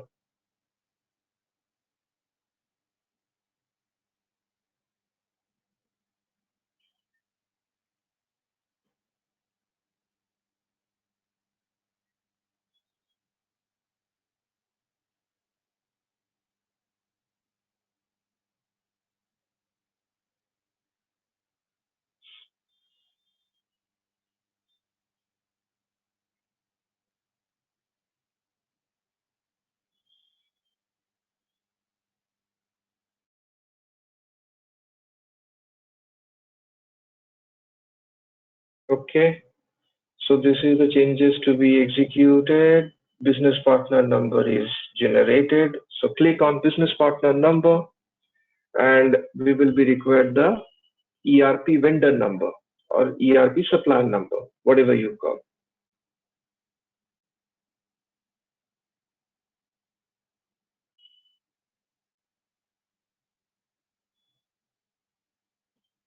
In the meantime, we can open the transaction XK03. This is for vendor display or supplier display, whatever you call.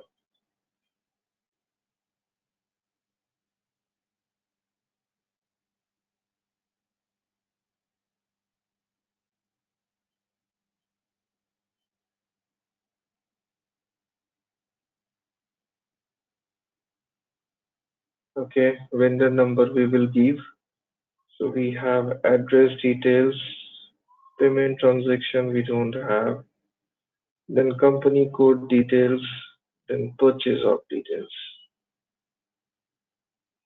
We need to give the vendor number, company code, and purchase order. Here we go. So this is the vendor number 1000563. 1000563. And company code,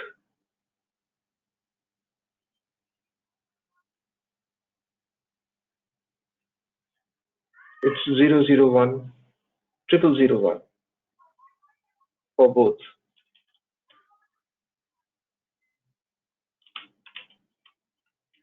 Okay, enter. And you can see this is the name, this is the search term, street, postal code, country, transportation zone, followed by company code details. Okay. Again, company code, payment terms details, payment method details.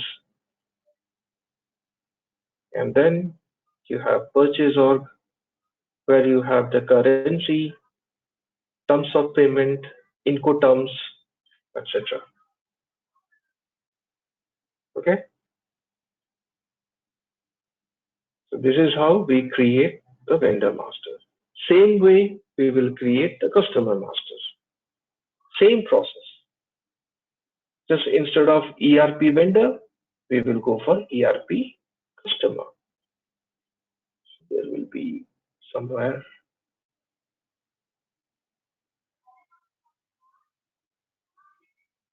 Here we have customer governance. Search customer, my change request. These are okay. So having said that, we basically complete this particular chapter where we develop the rule-based workflow. While doing the rule-based workflow development, we deal with the change request, we deal with the step types, actions, different approval procedures through the rule-based workflow. And also we understand the role concept. Not only the role concept, we also understand the positioning concept, like the organization assignments, and how we can add with the organization assignment the material time and the plant and the other things which we discussed in the last session. Okay, so this is the completion of this particular chapter. Now in this chapter we only talked about the workflow, which is the single processing workflow. The next chapter, which is validations and derivation, which is the continuation of this chapter, where we will talk about the parallel processing, the parallel workflow, I mean, and there are BRF plus and many other activities. Okay. So any questions so far related to the one which we discussed, the workflow modeling? Ditya, like in the previous workflow, when the vendor was created, did it create the business partner also? It always create the business partner. Whenever you will create the vendor or customer, it will always create the business partner. So here you have the business partner details. This is the one, 609630. If you remember our discussion earlier, we mentioned this, that always, even though if I create the vendor master data or if I create the customer master data, doesn't matter. I will have the BP details along with the vendor details. So this is the business partner detail. So how we will see the business partner? If I check the business partner data, the transaction for the business partner is BUP3, and here is the business partner details.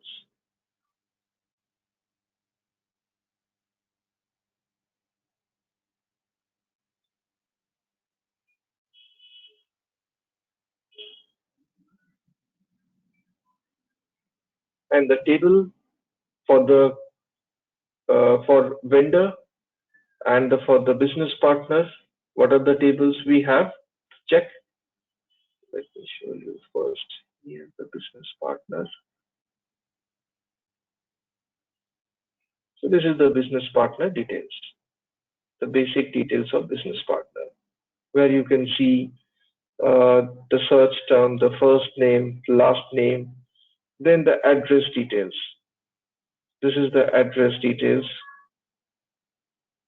okay, and followed by payment details, etc., etc. The table which you need to see, that is BUP 000 is the table. BUP triple.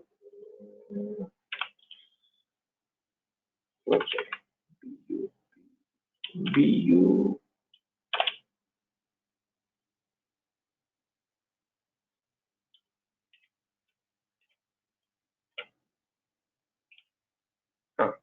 It's a BUT 000.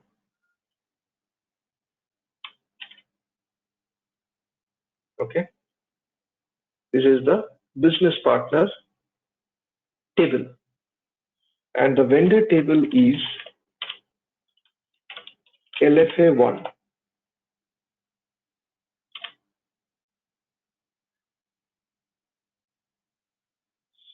100563. 100563. This is the vendor table where you have the vendor details. And this is created by workflow batch. Workflow batch means through the workflow process, not by any individual. If you create this vendor through XK01, then it will have that particular person ID, but it is a workflow batch. That means it processed by workflow. Okay, clear? Any other question? Yes, Aditya. On the previous one for the material, when we looked at the status, the final status was final check approved. But I saw like after it was approved by the approver, it went into another status, right? Like to be evaluated or something like that. Where did that No, come, not Aditya? to be evaluated was the before stage of final approval. Why it is? Now let's go to the workflow. Why mat 01? Because anyway, why mat 01, why mat 02, why mat 06, we all have the same workflow. Now go to the single value decision table. What happens? First 00, when 00, it goes to verifier and it is to be validated by verifier status. Next, verifier approve. When verifier approve, it goes to approver. So it is to be approved by approver. Then approver. When approver approve, then it is basically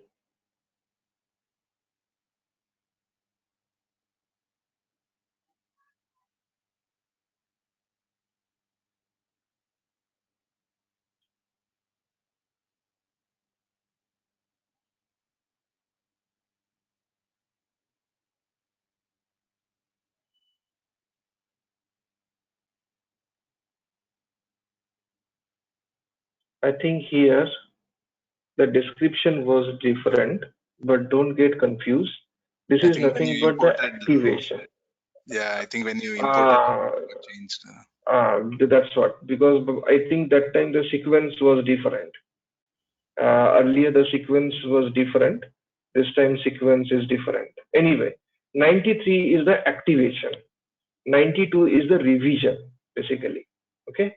So when activation, it is to be evaluated. So if you see, when we were processing, first it was workflow in progress, I mean workflow in processing, then it was the stage to be evaluated, then once it is complete the evaluation, then it complete and final check approved. Okay, so that's the reason what you see. So here,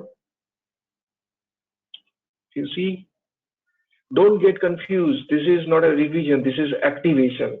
Because I imported that file, in that file, 93 has been maintained as a revision. Okay.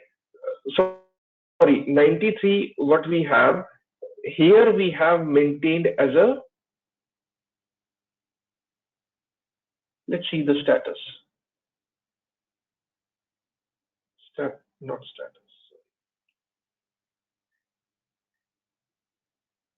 Change request steps.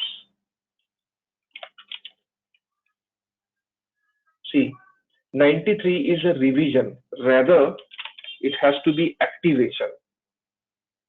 And let's 92 as a revision. Then it will look what we are expecting.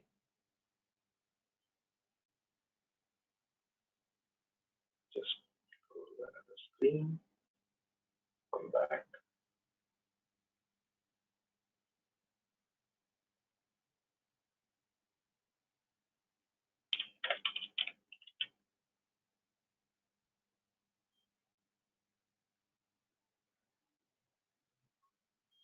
Okay, yeah.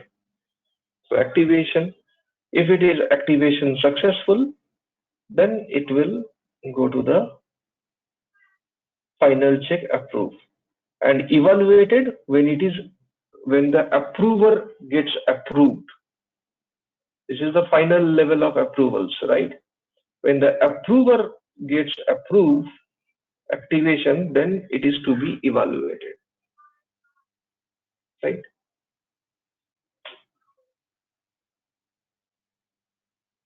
Clear? Yes, Aditya. Okay. And Aditya, like you mentioned one thing, like the screens that were there during processing versus the screen that was there during verifier. You said like one of the configuration was missing, right? Like the active linkage or something. Is that going to be covered later? No. Activate type linkage already covered.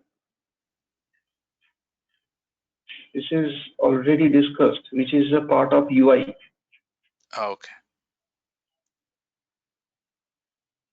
Not UI, it is a part of combination of UI and the process. One second.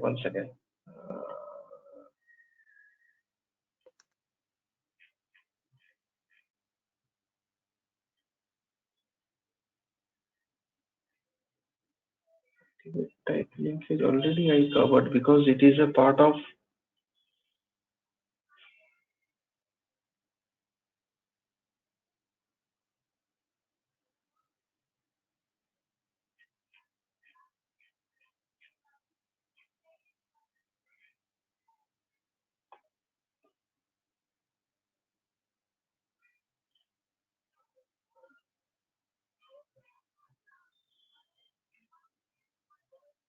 I haven't written here probably, but it is already covered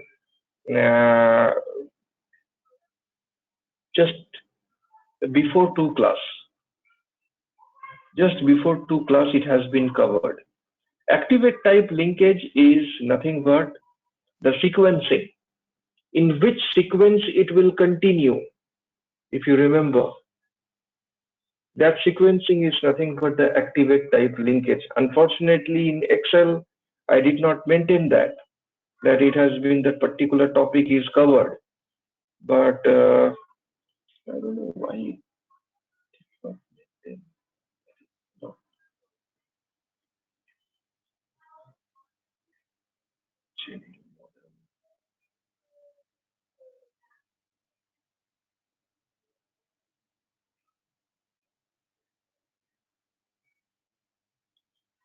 Anyway, business activity here. This is the one, activate type linkage, which is part of process modeling, activate type linkage. But we discussed this topic in the process model, we did not discuss, but we discussed this topic once UI modeling is completed, because it is having direct connection with UI processing. Basically, what we are doing here, we are creating the sequence in which sequence the screen will go. That is nothing but the activate type linkage. I would request exactly before to class. If you see the recording, you will get it. This one. Okay. And if still not, then next class uh, please let me know. I will quickly talk about this. Okay. Sure, Aditya. Thank you. Okay. Any other question?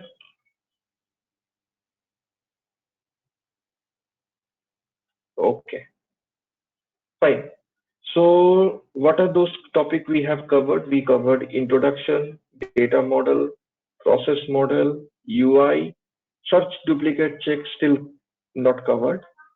We will come, because the right sequence is after UI workflow, and then validations and derivations, then search and duplicate check, then replication import and enrichment topic of MDG.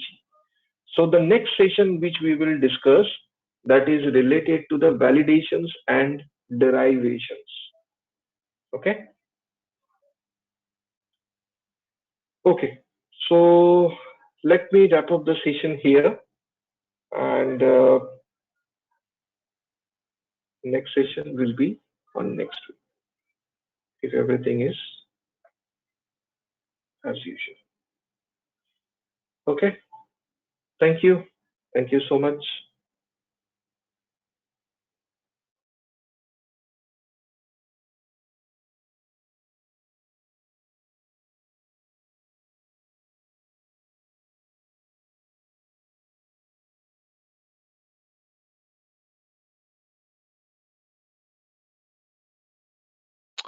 Okay, thanks, Aditya. Thanks, everyone.